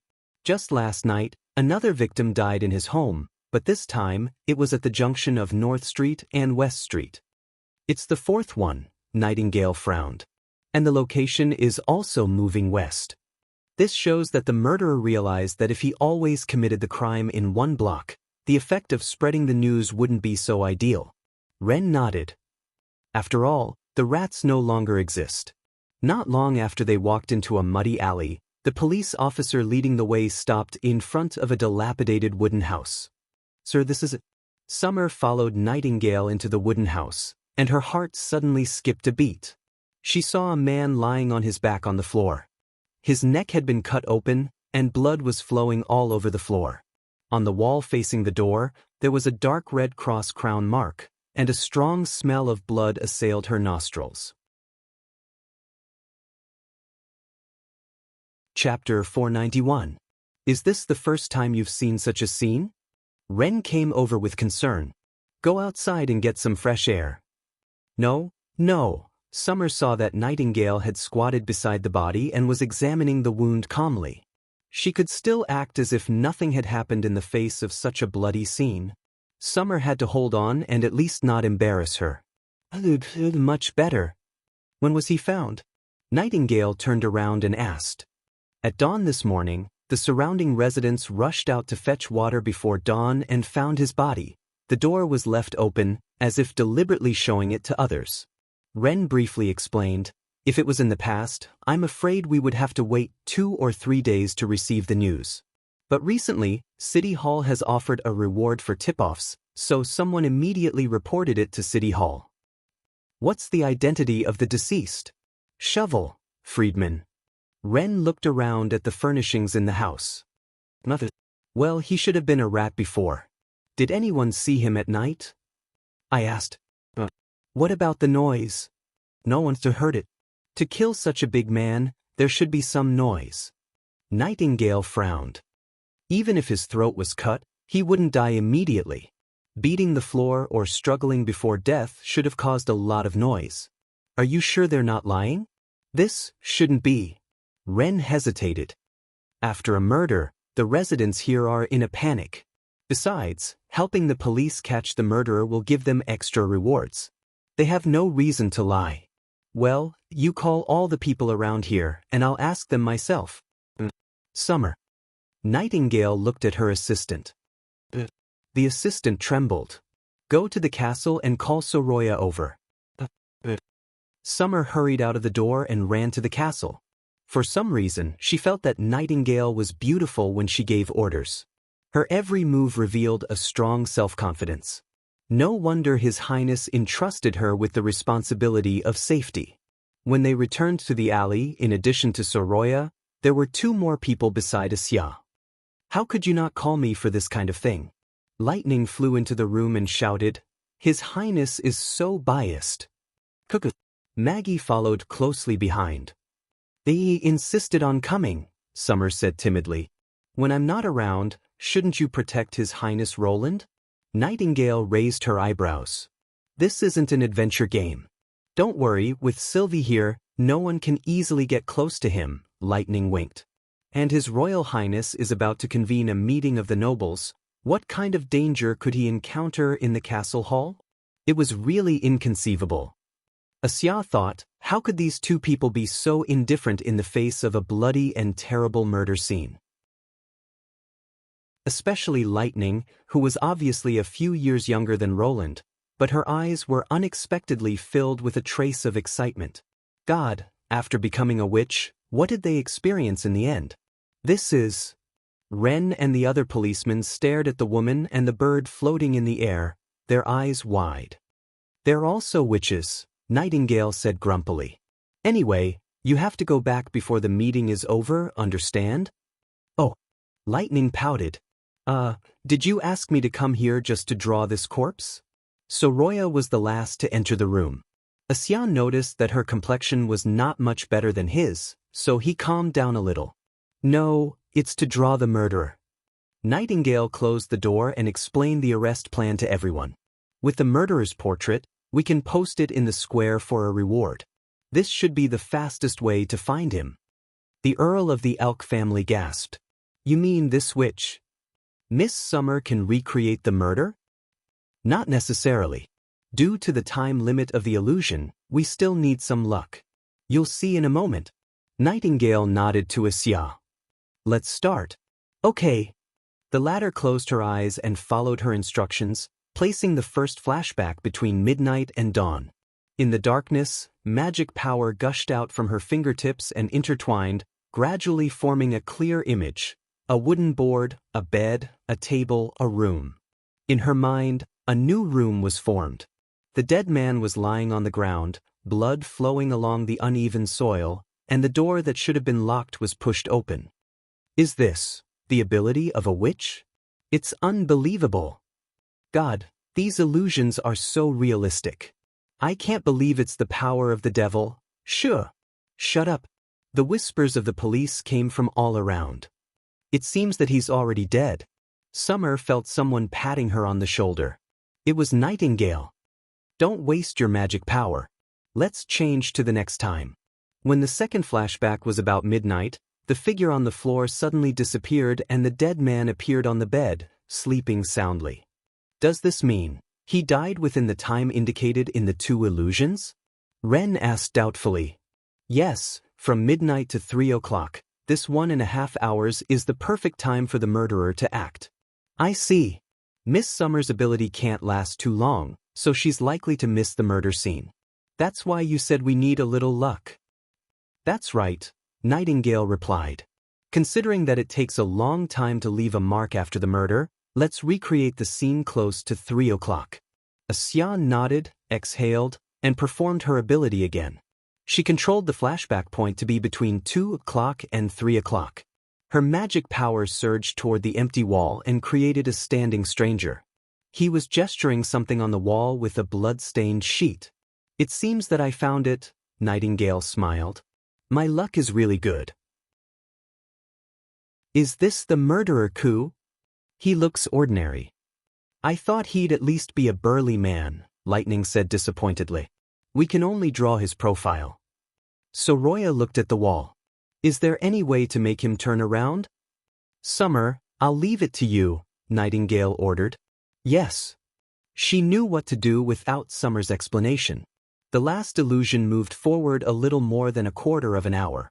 This time, everyone clearly saw the murderer's true appearance. He strangled the shovel with a rope, dragged the man to the floor, and then took out a dagger to slit the man's throat. The shovel didn't resist during the whole process, as if it were in a deep sleep. Ren seemed to realize something and turned to look at the water tank in the corner of the room. He was filled with dreamland water? Should be right, Nightingale nodded. That's why the victim didn't make any noise. His throat was cut open just to dip in the blood. He was already dead before that. Yes, sir. I've seen this man before. A policeman suddenly said. What? The two instantly turned to look at him. The policeman swallowed and said, his name is Mons. He used to be a patrol member. I've dealt with him before. Do you know where he lives? Ren asked. It seems to be in the inner city. West Street, near the Sheep Tavern. Good, we don't even have to look for him. It seems that luck is on our side, Nightingale sneered. He can't escape. Let's go. Chapter 492. When they arrived at the Sheep Tavern, they quickly found out the exact location of Mon's residence. I'll go in and check out the situation first. You guys go in from the front door. Summer, keep an eye on Lightning and Maggie. Don't let them in, Nightingale ordered. She then spread out the mist and disappeared in front of everyone. In the world of black and white, the lines that formed the contours of all things twisted. She easily found a non-existent gap in the wall and jumped through it. The furnishings in the house were very simple, not much better than Shovel's house. It seemed that Mons had been living a hard life ever since he lost his job as a patrol member. Everything within her field of vision was clear, which proved that there were no annoying godstones of retaliation nearby. Nightingale quickly found her target in the bedroom. A man was curled up in bed, snoring loudly. His coat cuffs were still stained with blood, hanging around the bed. Nightingale returned to the living room and opened the door. The police swarmed in and pinned Mons, who had just woken up, down on the bed and tied him up. Who are you? Let me go! He shouted in horror. You're under arrest for multiple murders, Mons. Ren stepped forward and slapped him twice to silence him instantly. How dare you go against His Highness?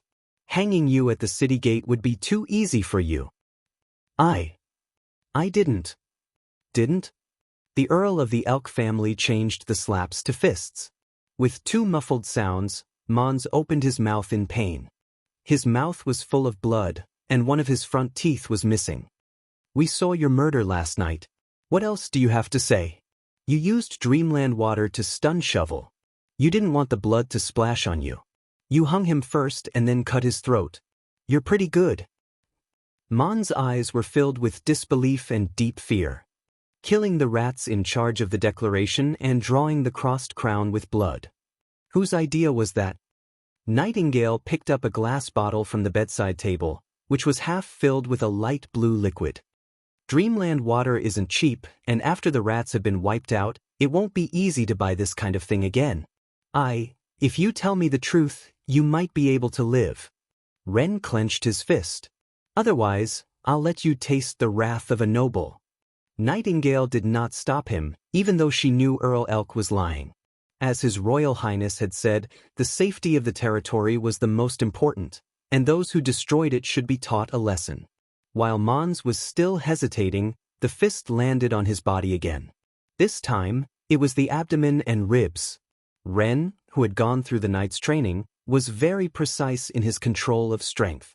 He could inflict unbearable pain on the target without inflicting fatal damage. I was wrong, my lord. Please let me go.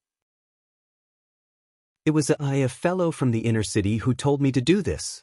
Every time I killed a person, he would give me 4 golden dragons as a reward. He also said that this way, the people would resent the police and think that the black uniformed police were unable to protect everyone, and that the patrol team could be rebuilt. Mons broke down.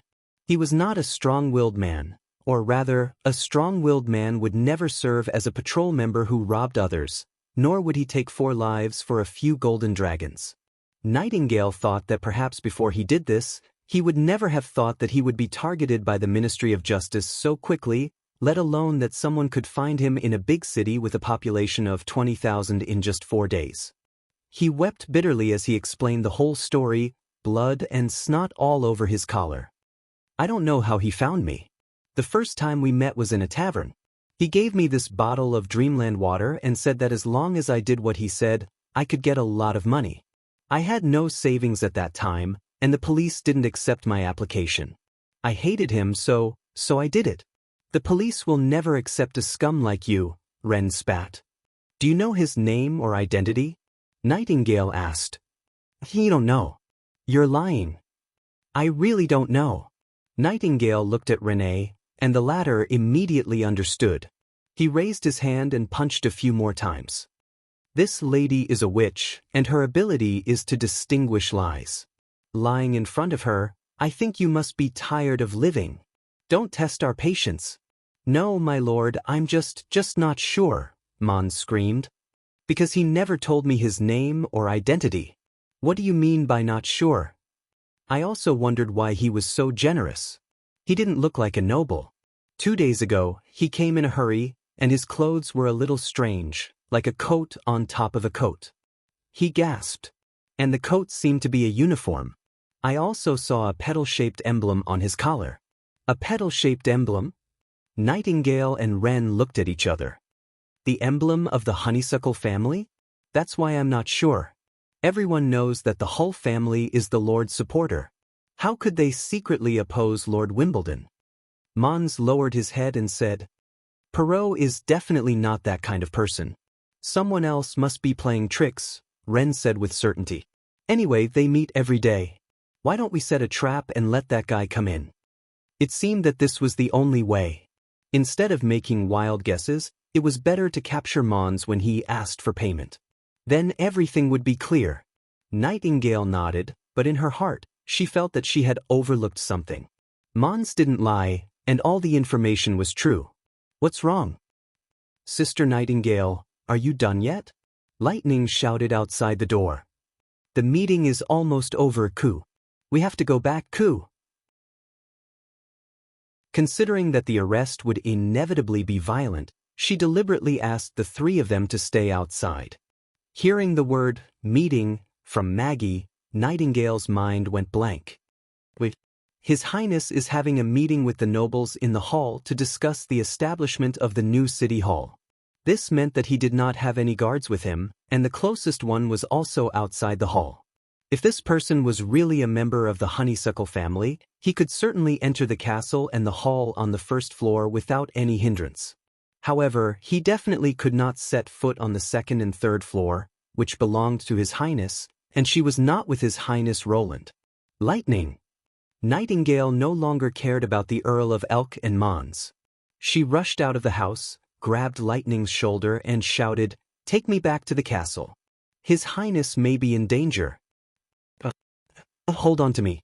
Although the latter was extremely surprised, she did not ask any more questions. Instead, she directly carried Nightingale on her back and flew straight to the castle district. When carrying a heavy load, Lightning's altitude would be greatly reduced, but she could still maintain a speed of about 100 kilometers per hour. Flying above the street, it would only take her half a minute to reach the destination. Nightingale hoped that she was overthinking, but the more she thought about it, the more frightened she became. The murders started 3 days ago, which happened to be the day when Perrault's letter for help arrived in the border area. If the real purpose of the murderer was to use these cases to attract everyone's attention and lead her away from Roland, it would be terrible. Chapter 493. For a moment, Nightingale felt that the whole black and white world trembled. Out of the mist, the scene in front of her returned to normal. The darkness of the god's stone disappeared, and her heart, which was about to jump out of her chest, retreated. The man on the ground was not Roland, but a guard whom she had never seen before. He was wearing the uniform of the honeysuckle family, and there was a dark red mark on his chest, which looked like a gunshot wound. "Why are you here?" A familiar voice sounded beside her. She turned her head and saw that the speaker was Roland. He was surrounded by several guards in a corner of the hall, so she did not notice him when she rushed into the room. Nightingale opened her mouth and found that her throat was very hoarse, and her hands and feet were cold and numb. Her body was very weak, as if she had survived a disaster. At this time, the only thing she wanted to do was to hug Roland tightly but she knew that she could not do so. There were other nobles here. If she wanted to be independent of the security bureau and the strong shield of the territory, she could not be too close to him in front of everyone. Although her head clearly told her that she could not do so, her body could not help but walk toward Roland. She spread out the mist, passed through the guards, and hugged him tightly. There was a sudden cry of surprise. Obviously, no one could understand why a witch suddenly appeared and disappeared again without saying a word. In the mist, she tightly stuck her arms to the prince's back, buried her head in his chest, and listened to his heartbeat, as if this was the only way to prove that everything was just a false alarm. Roland seemed to realize something. He clapped his hands to the nobles and said, "Everyone, go to the dining room and enjoy lunch. Don't leave the castle for the time being. The meeting will continue in the afternoon." When only the prince's guards, Perrault, Sylvie, and Lightning were left, he asked, "Is the murderer related to this assassination?" Nightingale gradually calmed down. She reluctantly took 3 steps back and revealed herself. Pretending that she had never been near the prince, she said, "Yes, when I found out that the mastermind behind the criminal was a guard of the Honeysuckle family, I immediately rushed over." She recounted what she had seen and what Mons had confessed. "I didn't expect that the enemy's real purpose was to lure us away and find an opportunity to strike. Luckily, you're safe and sound. To be able to plan this far, taking into account the timing of my visit and the witches," Roland sighed, "this person is really wasted as an assassin." Perrault immediately knelt down on one knee and said, "Your Highness, I really don't know who he is." "Rise, for you have said so, and I do not like to inflict blame," he interrupted, "but you are equally at fault. You have been negligent in the servants of the castle and in the defense of the outskirts." Perrault opened his mouth and finally lowered his head. "I'm guilty." "Investigate his identity and background. I want to know the results now." "Yes, Your Highness." After the eldest son of the Honeysuckle family left, Nightingale asked about the situation in her heart. What was the situation at that time? "It was a close shave," Roland smiled. "Thanks to Sylvie's warning. But then again, he chose to do it in the conference hall, so he was already at a disadvantage." After listening to the prince's story, she finally understood the process of the assassination. But in fact, it was not as easy as he had described. Although weapons were not allowed in the hall, the enemy had hidden a dagger in his clothes.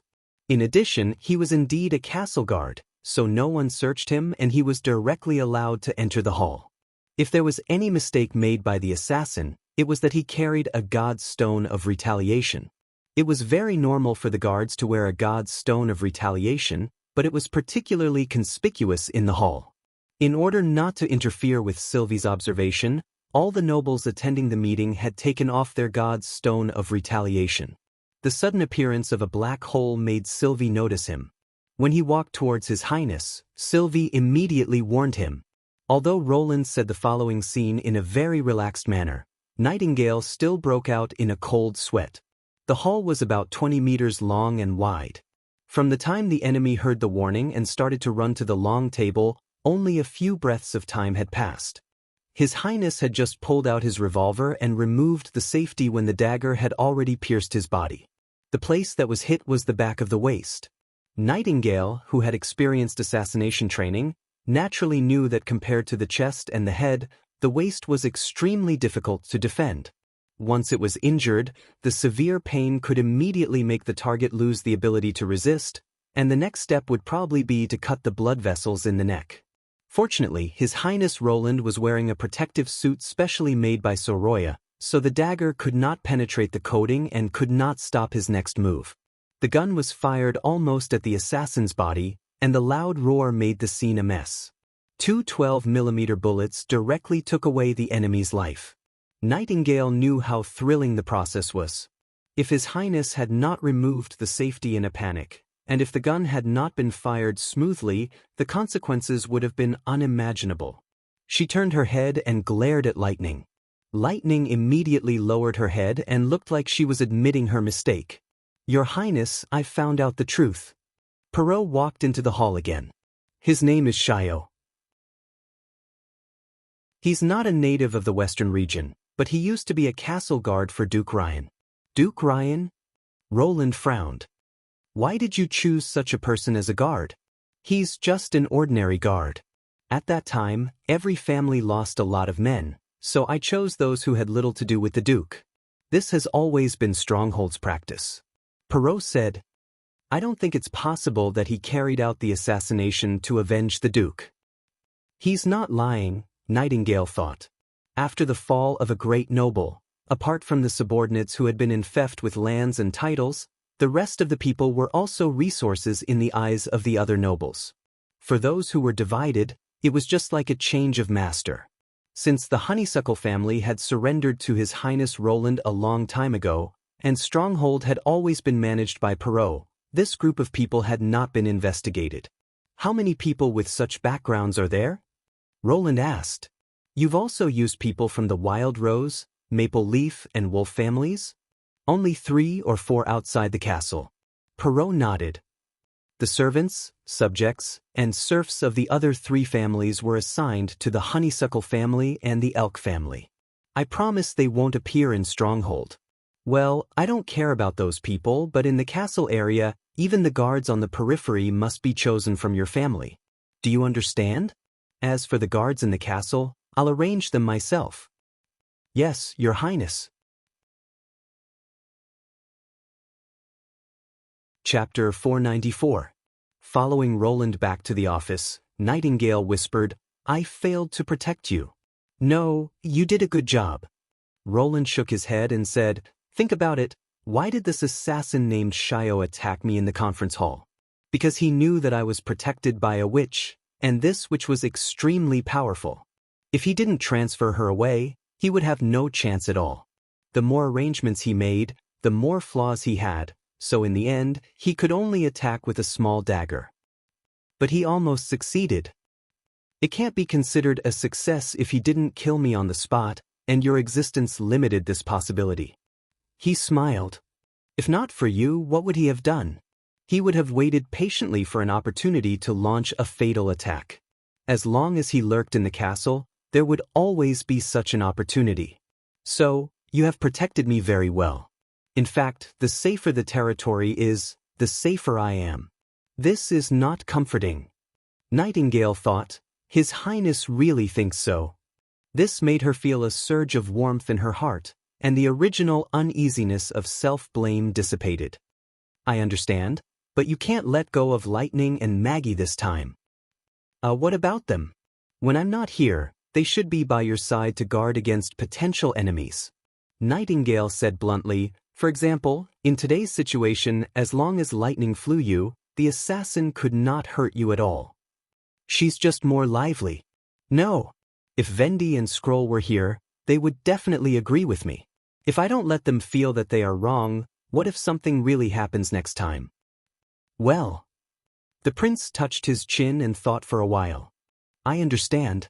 Then I'll punish them to stay in the house and not go out until they finish 3 sets of comprehensive mathematics, physics, and chemistry exercises. How about that? Nightingale could not help but suck in a breath of cold air. The comprehensive exercises, the mathematics part was still okay, but the elementary physics and chemistry were even scarier than the basic principles of nature. Just looking at the first page was enough to make people sleepy, especially those weird formulas and diagrams, which were no different from the spells in legendary stories. If it were her, she would probably never be able to go out. But thinking that it was his suggestion, he couldn't take it back, so he made up his mind and nodded. In this way, they should realize their mistake. The afternoon meeting continued. Nightingale guarded behind Roland until dusk. The general framework of the second-level City Hall and the first-generation candidates were finally decided. Perrault Hull was appointed as the chief executive officer of the Long Song area. In addition to managing the City Hall, he was also the Minister of Finance. His father, Earl Hull, was the Minister of Construction.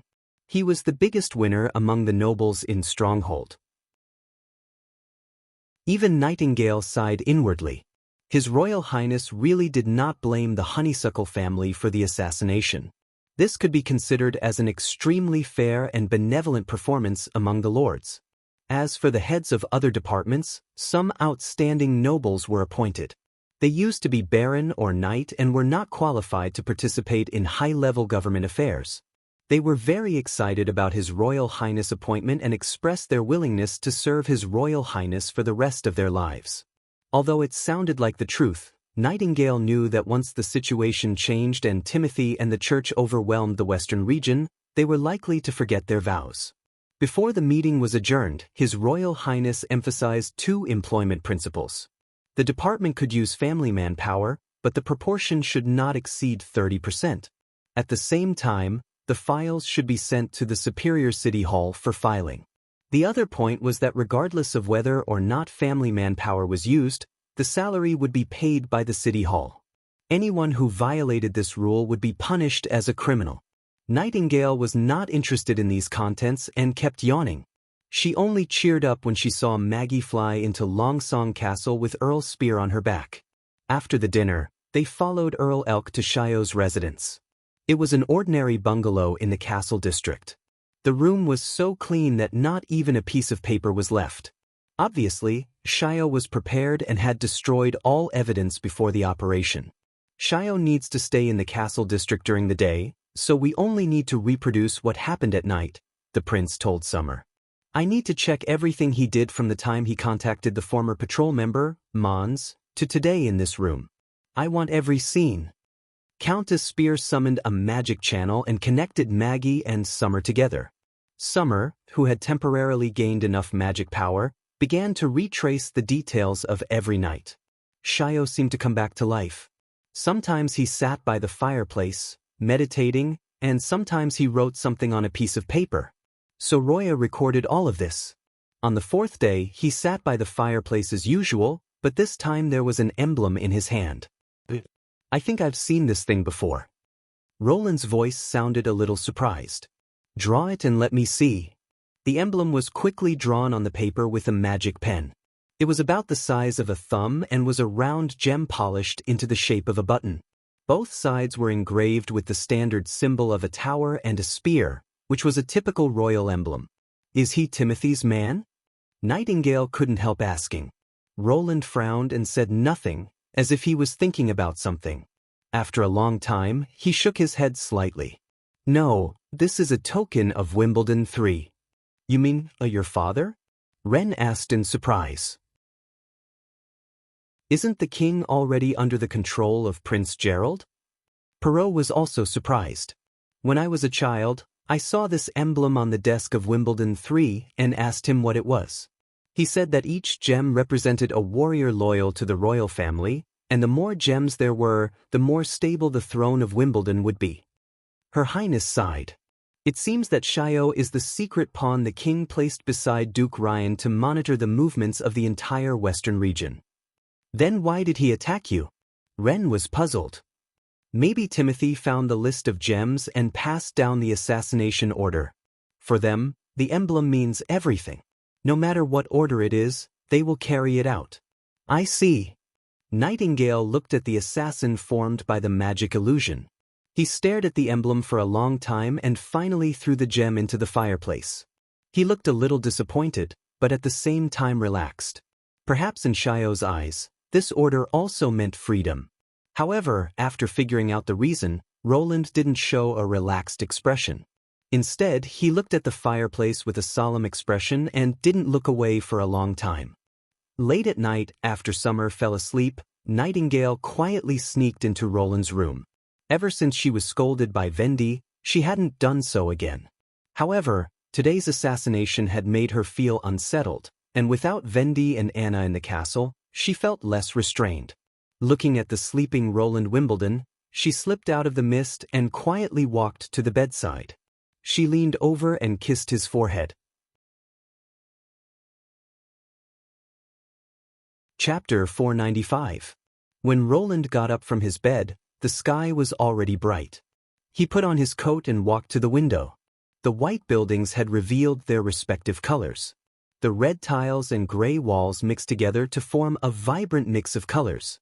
Although it was still very cold indoors, facing the sun, he could feel a little warmth. The ground had turned into snow. He walked into the office that had been transformed from a study. Today's breakfast was on the table: a fried egg, 2 pancakes, and a cup of hot water. Just like in the small town, Nightingale had obviously prepared it for him. "Thank you," Roland said to the empty recliner. "How did you know I was here?" Nightingale's figure gradually emerged. "You wouldn't sit if you could lie down." He smiled and put the egg between the 2 pancakes and brought it to his mouth. "And the back of the chair is sunken. It would be strange if I didn't know." "No, I also like to sit." She flashed and appeared directly beside the desk. She turned over and sat on the edge of the table. "For example here, this set of movements is so smooth that I can never get tired of watching it," Roland thought. Especially the process of escaping into the fog and then coming out in a flash. It was like a space jump. "You seem to be in a good mood. Did you have a good dream?"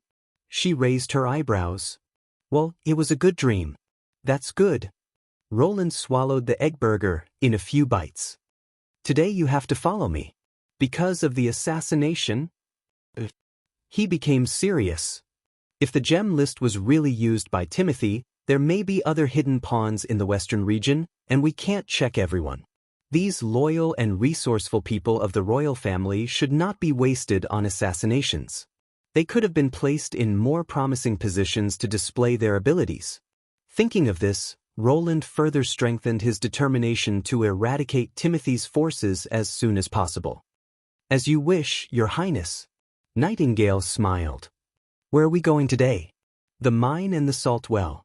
This is also one of the main reasons I came here." After summoning Perrault and the relevant personnel to the castle, the inspection team marched out of the city. Although Roland was more interested in the iron mines of the Maple Leaf and the Wild Rose families, the gem trade was the pillar industry of the Longsong area, and it was the closest to the stronghold. Therefore, the first stop of his inspection was the famous 5-colored gem mine. Because of the melting snow, the ground had become extremely muddy. Carriages were unable to pass through, so the group could only slowly travel on horseback. It took them half the morning to reach the edge of the impassable mountain range. Roland was once again convinced of the truth that if one wanted to be rich, one had to build roads first. There was not even a single hard surface that led to the mining area. Once it rained, it would be impossible to transport the ore, no matter how high the output was. The mineral vein was located in a natural cave. After passing through a short narrow passage, the interior suddenly became wide and spacious. Nearly 100 rosin torches could only illuminate the interior of the cave. Roland looked up and asked, "Is this cave formed naturally?" "Yes, Your Royal Highness," Petrov nodded. "Rumor has it that it was discovered by accident.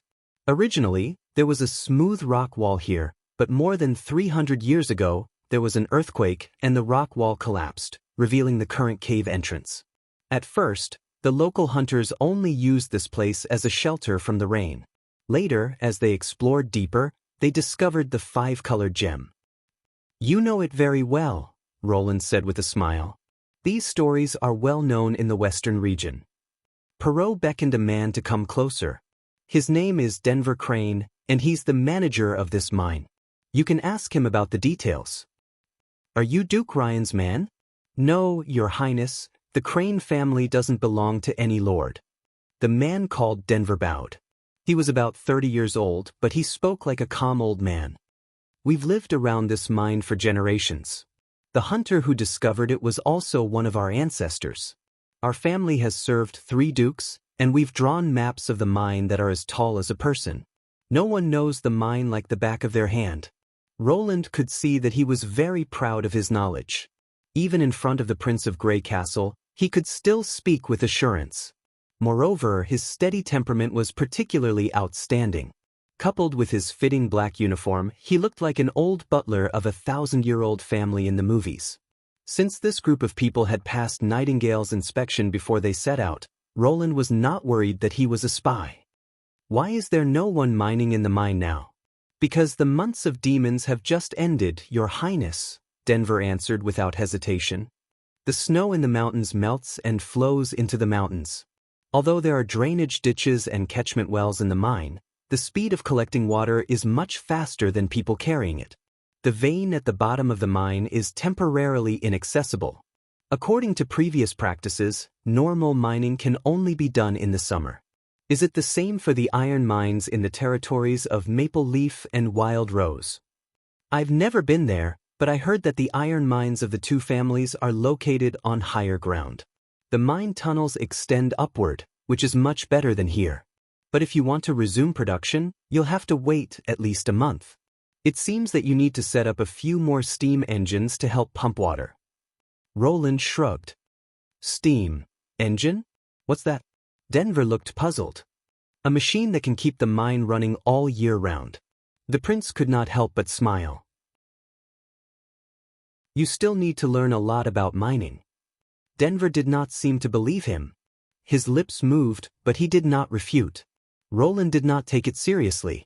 He was very familiar with the railway car and the supporting steam engine pumping and traction system in the North Slope mine. He had even sold a set to the mining tycoon in Silver City.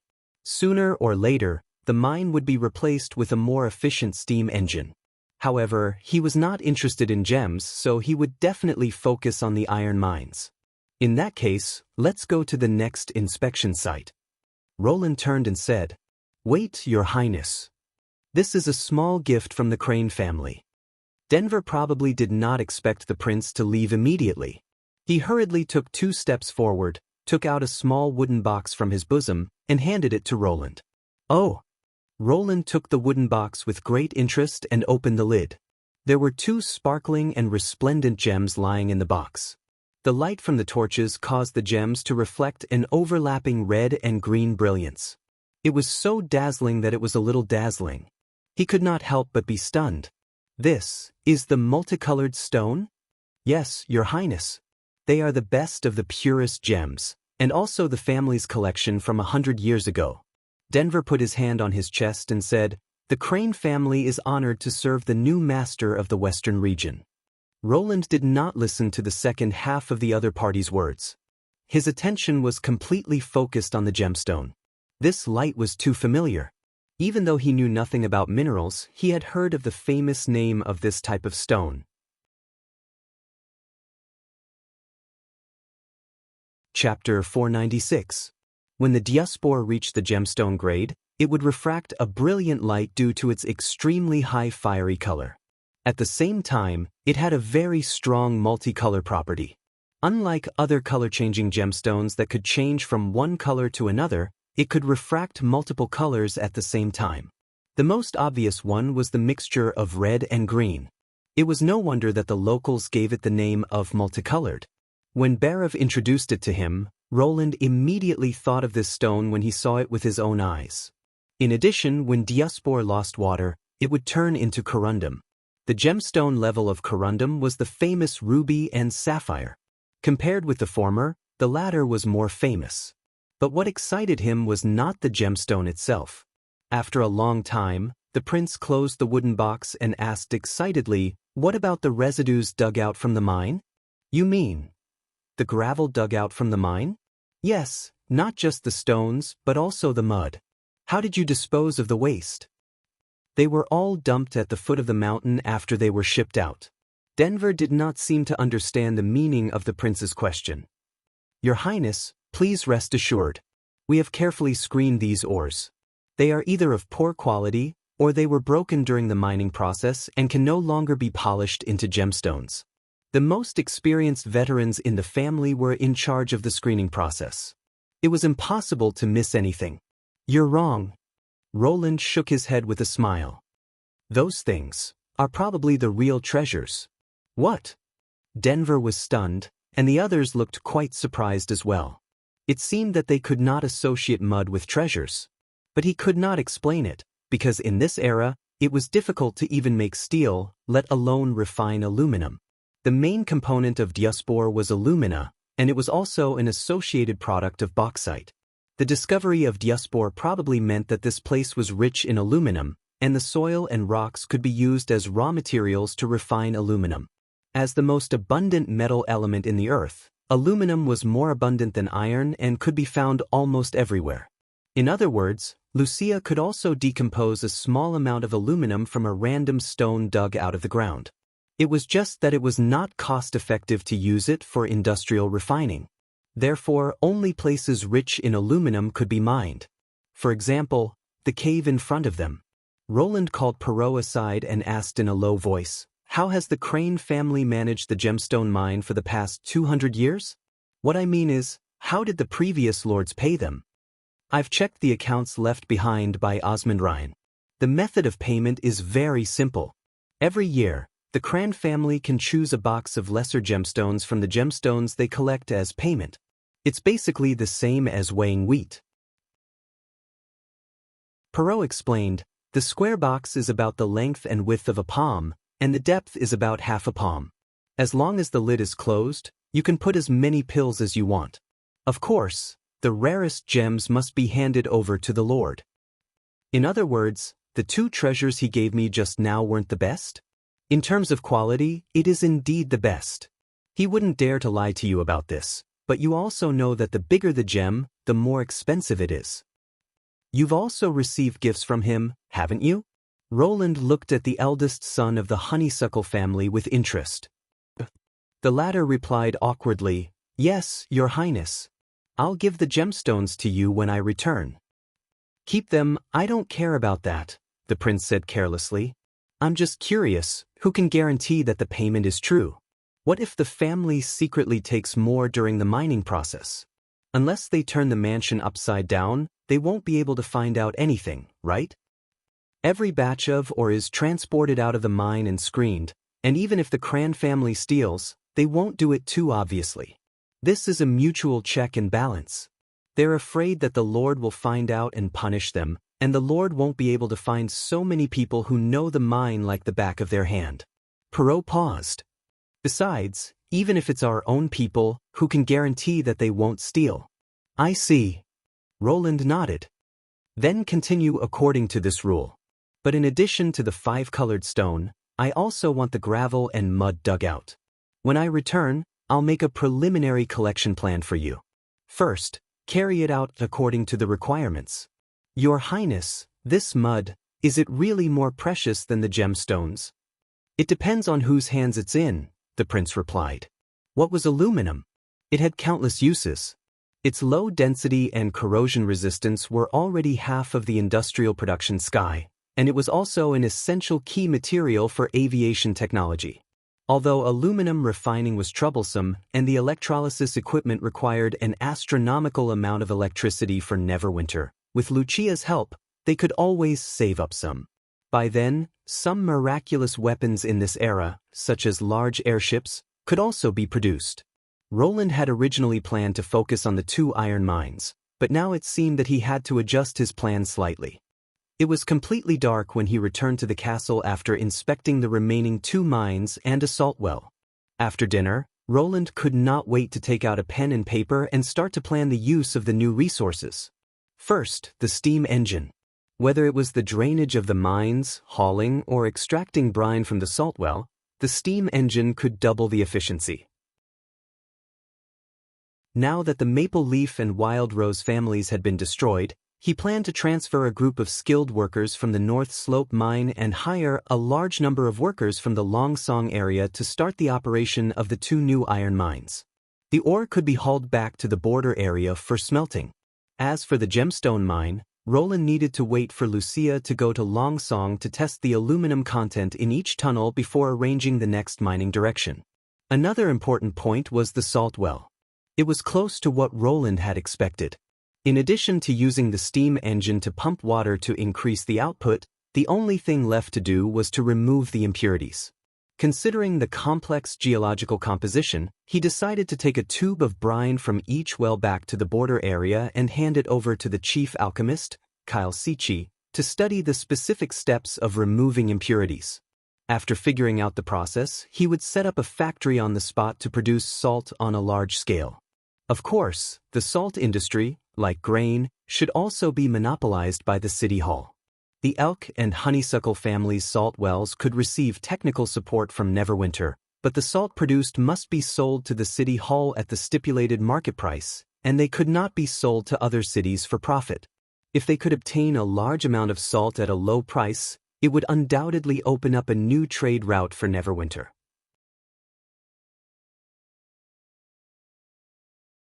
Chapter 497. The charming beauty slowly approached the dock. When Tilly walked out of the cabin, she saw that the dock was already full of witches waiting to welcome her. "Lady Tilly, you're finally back."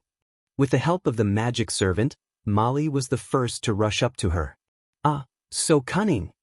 Honey cried. "Yes, where's Orbit? Hurry up and open the door so that we can go in too." Shadow shouted. "Stop it, my ability is not for you to harass Lady Tilly." The crowd immediately burst into laughter. Looking at the sincere smiles on everyone's faces, Tilly felt that the depression in her heart over the past few days had dissipated quite a bit. No matter what, this was her home, a country built by witches. Walking on the dock, Camilla Derry came up to her and said, "You were gone for so long, I was worried that you wouldn't come back." "Of course not," Tilly said with a smile. "I just didn't expect that the months of demons would last so long. How's the sleeping island?" "Of course, now that you've given it to me, I certainly won't let you down," Camilla said, putting her hand on her chest. "All in all, things are looking up, and the sleeping spell is a good idea. I'll report the details to you later, but now I'd better hand you over to all the witches." She blinked and said, "Otherwise, I'll be swallowed alive by them." As a great noble born in King City, Camilla was very good at managing affairs, and was the main executor of Tilly's gathering of witches. It was because of her that Tilly dared to leave the fjords for a long time and go to the western region of the kingdom to explore. She shook her head helplessly and walked past the chief butler of Sleeping Island. When she raised her hand to the crowd, she was surrounded by a swarm of witches. "Your Highness, have you seen my brother? How did he treat you? I heard that there is also a witch organization in the town. Will they come and live with us? The people in that remote town really don't lack food and clothes, and they all live in new houses. It's good that you're back, everyone missed you." Tilly responded to everyone's questions and concerns until Shavy flew onto the dock with a pile of books. Only then did everyone turn their attention to this batch of priceless treasures. "What is this?" someone asked curiously. "Ancient relics? No matter how I look at it, it doesn't look like it. The pages are all new. Maybe it's a legendary story? Or a theater script? To tell you the truth, I haven't seen a play in a long time." "But what if I can't read?" Tilly clapped her hands to calm everyone down. "These are gifts from His Highness Roland Wimbledon, including reading and writing manuals, basic mathematics, and the principles of nature. To put it simply, they are knowledge. No, sense." Most of the witches looked confused. Only a few noble witches, including Camilla, looked surprised. "Are you going to teach everyone knowledge?" Tilly nodded. "This is also the only shortcut to improve our own abilities." Roland had mentioned that universal education was not an easy thing to achieve. It required a lot of money and time.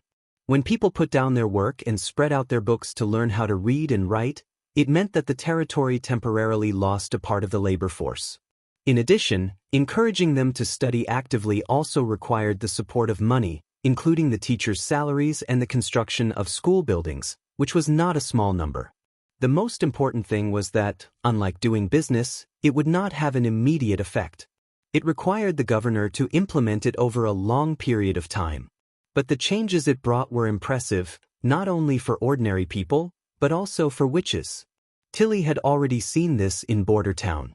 Before going to the western region, she had never thought that a group of ordinary people could shine with such vitality and vitality. After returning to the Summer Palace, just as she was about to start arranging the universal education plan according to Scroll's method, Ashes knocked on the door. "Thunder wants to see you." Long time no see, Your Highness Tilly." Thunder was still the same, with a hearty and friendly smile. "How was it? Did this trip to the western region solve your problems?" "To be honest, I didn't find the answer." Tilly shook her head with a smile. "After all, he has some reservations about me. But in the current situation, these things have become less important. By the way, do you know about demons? A monster from hell."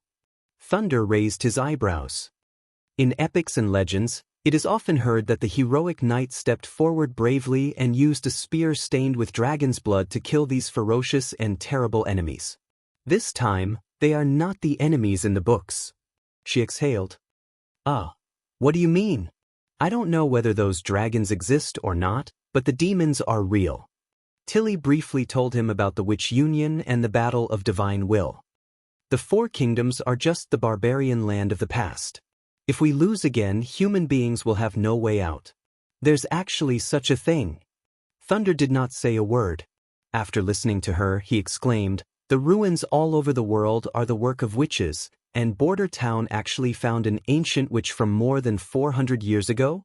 This is incredible. The harvest you have gained from this trip is more than the secrets I have discovered in my life." Tilly was slightly stunned. "Aren't you afraid?" "Afraid? Of course I am," he said excitedly. "But compared to the burning desire to explore in my heart, this fear is nothing.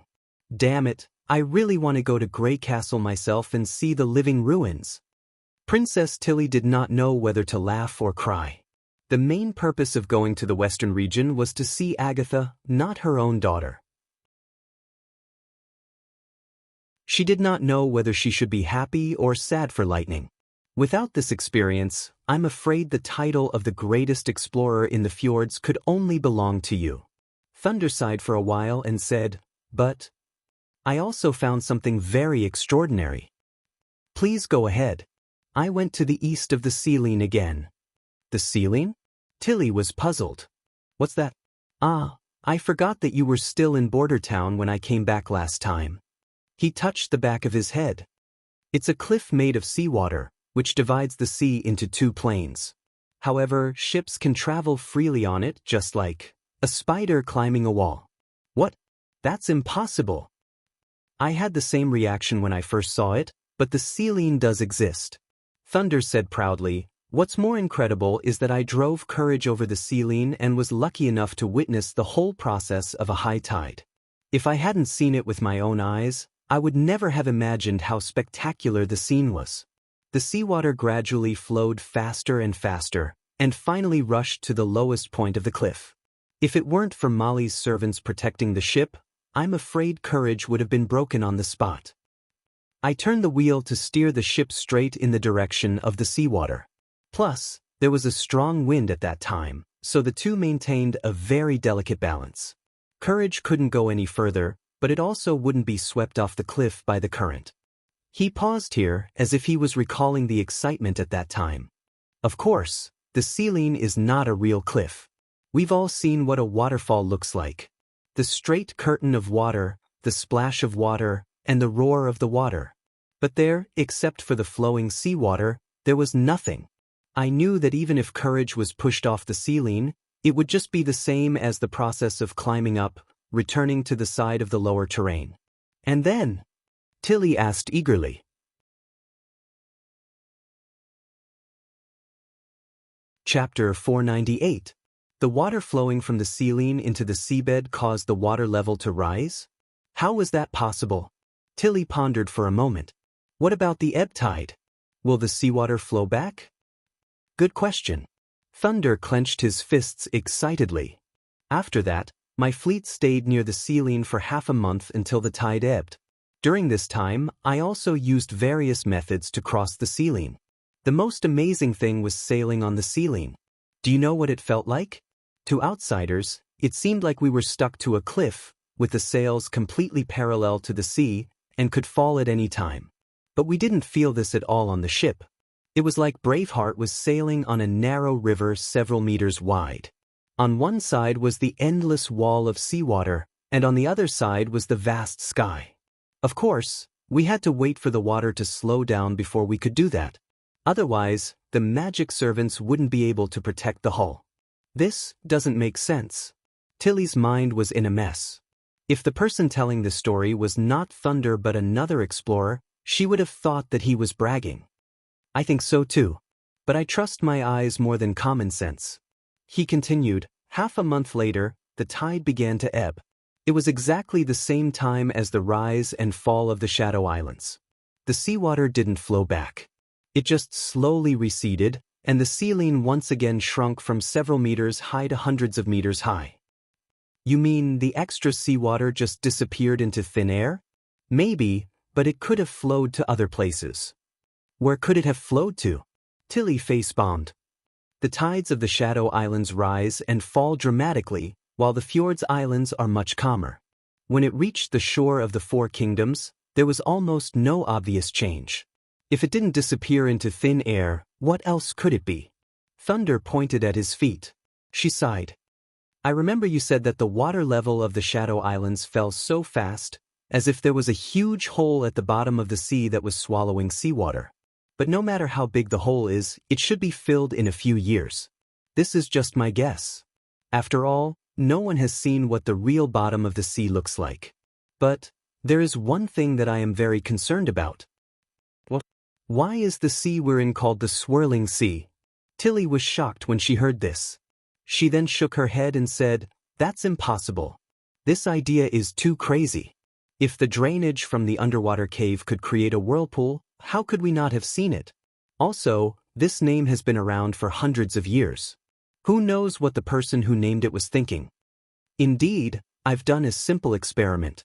The water must be shallow enough to see the whirlpool, and we don't have the ability to go deep into the sea. Thunder smiled mysteriously. But even if we don't, it doesn't mean that witches can't do it. I didn't think of this before, but when you told me that there was a witch empire that spread across the continent more than 400 years ago, I realized that this name was probably passed down from that era. But I'm a witch, Tilly said with a shrug. And there's no witch on Sleeping Island who has the ability to do that. I know of one. What? This witch lives in the fjords, but she hasn't been in contact with humans for a long time. Thunder sighed. She used to be a good friend of one of my right-hand men in the expedition team. Since she awakened as a witch, she left the land forever. Now, you can only hear her melodious singing when the sea is foggy. You should have heard of her story. The mermaid who guides the sea route. Are you talking about the protagonist of this rumor? Yes, Thunder nodded. Although I don't know if I can get her help, I have to try. Maybe I will need my old friend Marjorie to help me. I see, then you have to hurry up. Tilly frowned and said, It seems that some of the sea merchants in the fjords want to catch the mermaid. A month ago, Sleeping Spell received several commissions to hire witches to catch the mermaid. Honey specially sent a messenger to ask me, but I rejected it. Her singing is regarded as a symbol of good luck and safety by all the sailors and explorers in the fjords. These merchants are simply crazy. Thunder asked in a deep voice, Can you tell me who they are? Sleeping Spell shouldn't reveal the identity of its customers, but Tilly sketched a few names in the air. You saw it yourself. Since the other party was a witch, as the leader of Sleeping Island, she couldn't just sit back and do nothing. Yes, he raised the corner of his mouth. They will get what they deserve. They smiled at each other, and then Thunder said, This time I came to you. In addition to the new exploration commission, I also need your help with something. Go ahead. Well, after I came back, I heard that Crescent Moon Bay has introduced a new kind of ship, which can sail without relying on the wind, and its speed is much faster than a sailboat. I asked someone to inquire about it in detail, and learned that this kind of ship is actually made in Border Town. Thunder said frankly, If I want to continue to explore above the waterline, I need a bigger and faster ship, otherwise, when the wind is not good, I can only be pushed against the current. He took out a letter from his bosom. Money is not a problem, the faster the ship, the better. Can you help me give this order letter to him? Tilly quickly understood the meaning of his words. You don't want Lightning to know. Thunder said helplessly, If she knows, she will definitely insist on going with me. No one knows what is above the waterline, I can't take her risk. But she was already a qualified explorer. She was the one who discovered the ruins of the stone tower hidden in the depths of the concealing forest.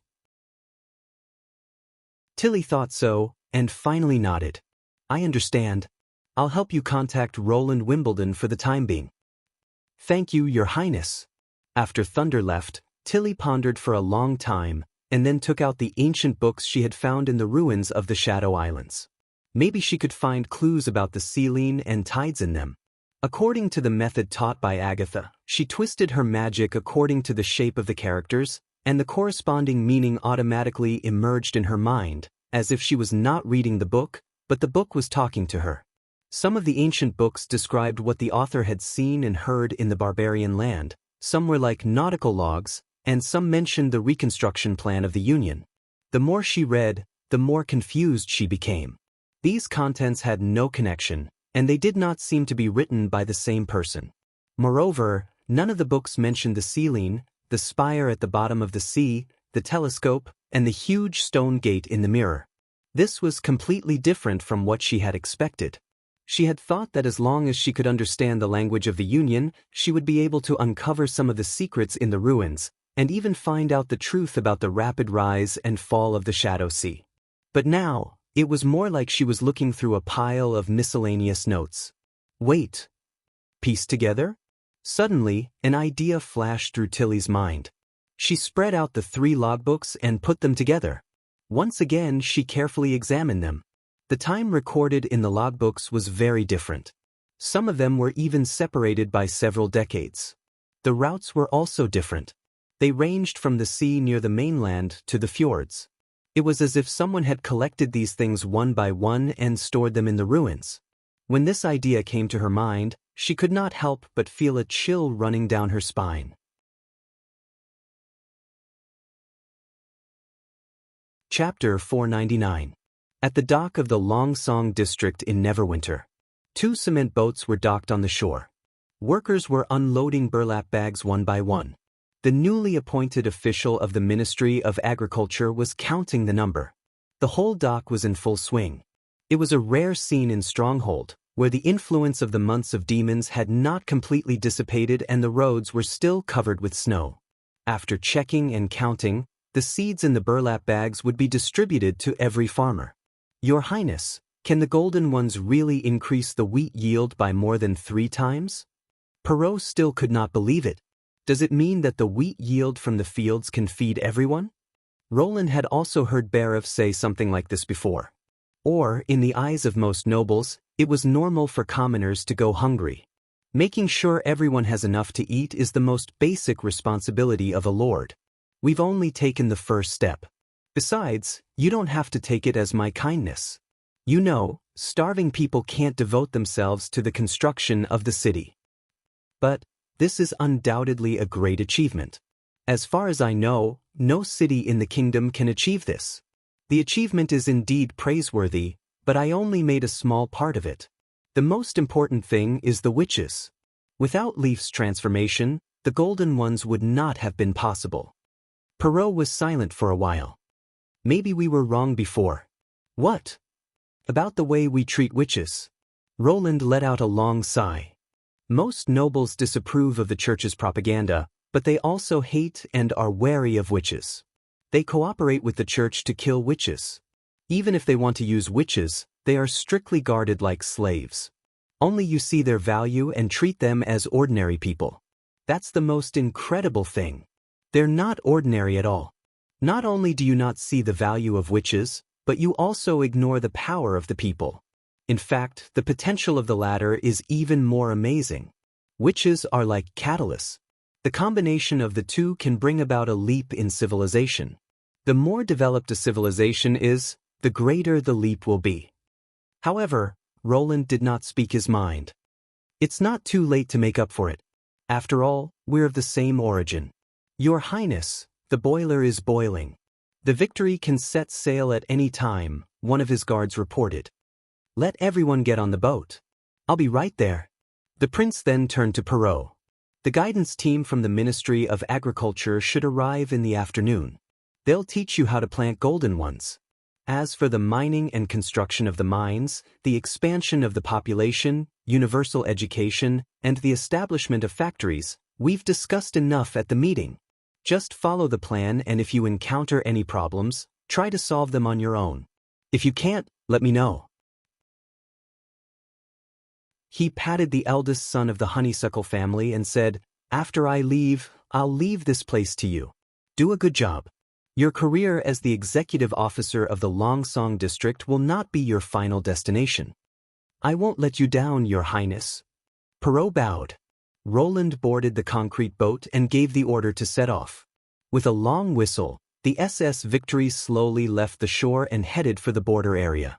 Asterisk, how many bald boats have we seen? Joe clicked his tongue. They all came from the direction of the town. That's called the border area. Didn't the Lord say that we're now a city with the town? Snaketooth curled his lips. Bald Ship was a nickname Joe had given to those strange ships in the inland rivers without sails, but he preferred to call them Stone Ship. The wide gray hull of the ship was as solid as a rock, and even when the porters ran back and forth on it, it did not move. What's it called? Neverwinter, Tiger Claw echoed. Who cares? It has nothing to do with us, Joe shouted excitedly. You'll also take a boat like this to the town. Remember to take a good look at why they can move without sails or oars and what the white fog and black smoke above their heads are. It really has nothing to do with us, Snaketooth thought. At least we can find a job after the city is built. Are you really not going to stay? Sunflower looked a little unhappy. We're all handymen. Why do we have to go to a strange place? 1 silver royal more, Tiger Claw said cheerfully. If we stay here, we'll get 6 silver royals. If we go there, we'll get 7 silver royals. Anyway, we'll all work. Of course, we'll choose the one with more money. I didn't ask you. Sunflower rolled her eyes at him and stared at Snaketooth. For some reason, Snaketooth suddenly felt a little guilty. After the establishment of the city of Neverwinter, the Lord seemed to fulfill his promise. Countless recruitment notices appeared in the square overnight. However, there were not many opportunities for rats.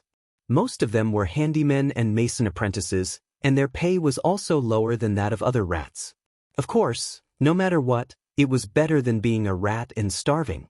That is, if the salary could really be delivered on time as stated in the announcement. To his companions, he told them that he could make more money in the border area, but his real thought was that the border area was closer to paper. Looking at Sunflower's scrutinizing eyes, he swallowed his words. I think. The same as Tiger Claw. Will you come back? Beep. Just then, a whistle sounded from the direction of the dock and a red flag waved. It's our turn. Let's go. Tiger Claw grabbed Snaketooth's hand and pulled him to the dock. As the whistle sounded, the crowd around them also surged. When they entered the inspection passage, they were almost pushed forward. Snaketooth held his luggage to his chest and looked back. Unfortunately, he could not see Sunflower and Joe in the crowd. Several black-uniformed policemen were checking boarding passes at the end of the passage. Your name? Your assigned team? Show me your proof. After Tiger Claw passed by, it was soon his turn. Snaketooth took out the warm, wrinkled note from his pocket and carefully handed it to the policeman. Snaketooth, the 5th construction team of the Red Flag Group. Look. The policeman did not pay attention to his introduction. He opened the boarding pass and glanced at it. Then he impatiently patted his chest and said, The ship on the left. When he boarded the ship, Tiger Claw was already waiting for him at the entrance.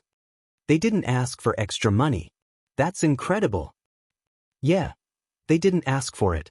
Snaketooth absent-mindedly folded the proof and put it back in his pocket. He looked at the dock area, trying to find his companions.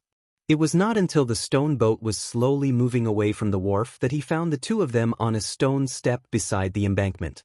Sunflower was waving Joe's coat, and Joe was standing behind her with his arms folded.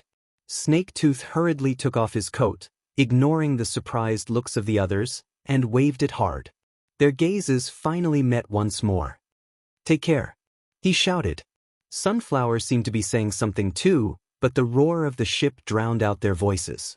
Sunflower chased after them along the embankment for a while, but the stone ship gradually disappeared from her sight.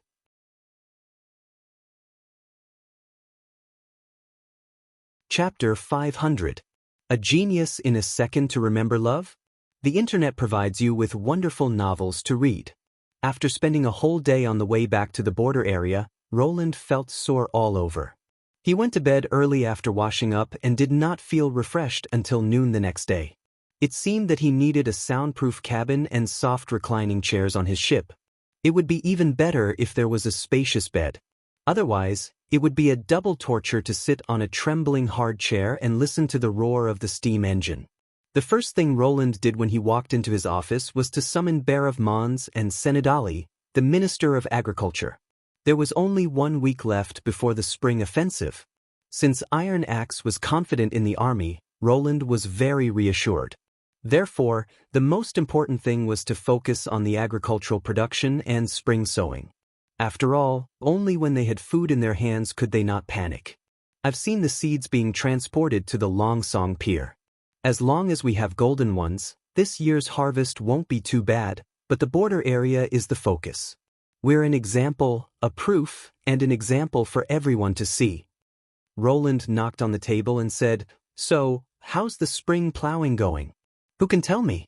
"Your Highness, the current situation is like this." Barav was the first to speak. Among the first batch of promoted serfs, only 30% are willing to continue farming. Including the newly recruited serfs, the total agricultural population is about 10,000. Based on the average wheat yield last year, the grain produced by these 10,000 people should be able to feed 40,000 to 50,000 people. He paused and added, "When I say feed, I'm calculating according to the wheat purchase limit for official residents, which is much more than the daily consumption of civilians in other cities. If you only want to keep them from starving to death, you can add another 20,000. That's about it, Your Highness."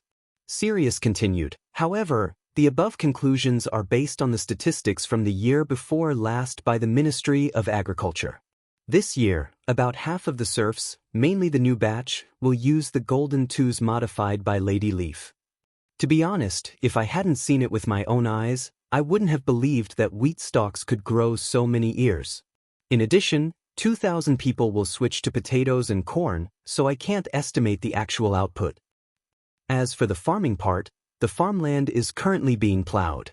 According to the previously written crop planting manual, the farmland needs to be plowed 3 times and the fermented compost is mixed into it. This process generally takes 3 to 4 weeks, mainly depending on the number of workers in the field and the farming tools used. The serfs of the previous year have basically all rented iron farming tools, which should reduce the plowing time by a lot. As for the depth of the trench and the spacing between the seeds, I've arranged the apprentices to teach them how to sow the seeds according to the planting manual.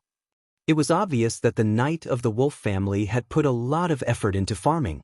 He had considered all the aspects that needed to be taken into consideration. Even Roland could not help nodding in agreement. In this era, agriculture was underdeveloped because it relied too much on the land itself. One piece of land was equivalent to all the crops planted. In order to protect the land, farmers even had to rest for 2 years after plowing, which was extremely inefficient.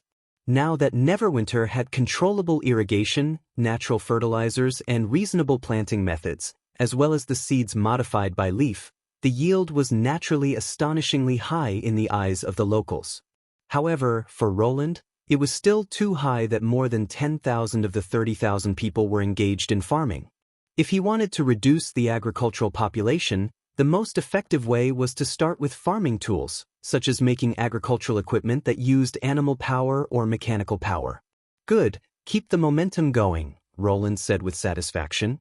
"Also, keep a good record of the people you send to the Longsong area. In the future, if you want to promote it to other cities, follow this pattern." After dealing with the agricultural affairs, Roland left the castle and went to the Redwater River dock accompanied by Nightingale and his guards.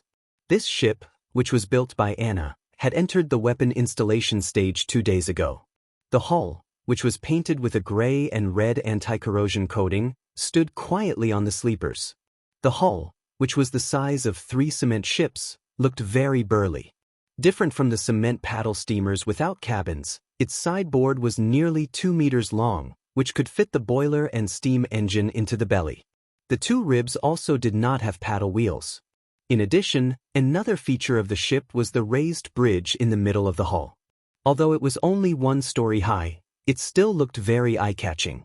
Of course, as a shallow water gunboat, the most important equipment was undoubtedly the 152mm giant cannon.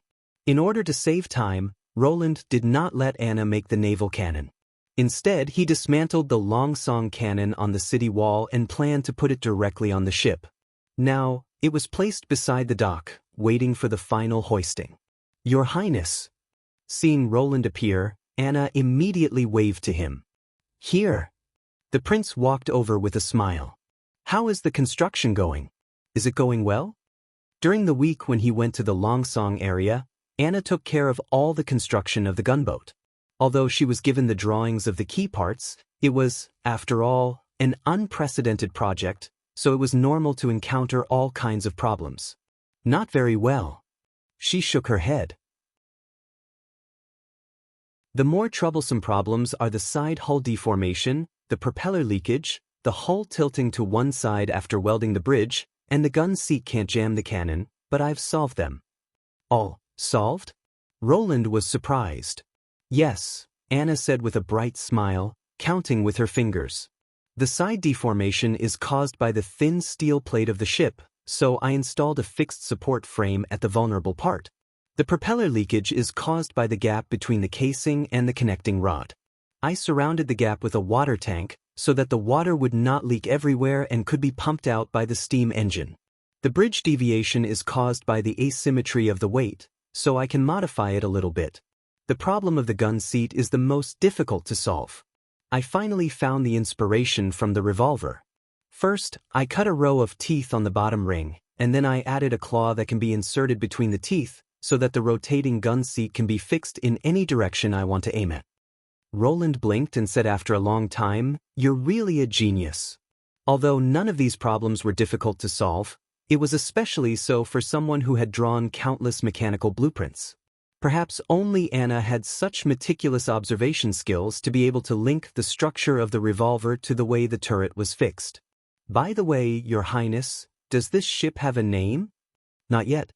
He raised his eyebrows. "But the soldiers of the First Army come to see it every few days, and they even fight to carve their names on the bridge." Anna chuckled. "They say you promised that the best gunner can have a ship named after him. You're tuning in to the Passion Pages YouTube channel. We're so grateful for your support, and don't forget to subscribe to join us on this incredible journey through captivating stories. Your generosity through donations truly makes a world of difference, as it's the primary source of revenue that allows me to expand and enhance this channel for you. Thank you from the bottom of my heart for being a part of this adventure.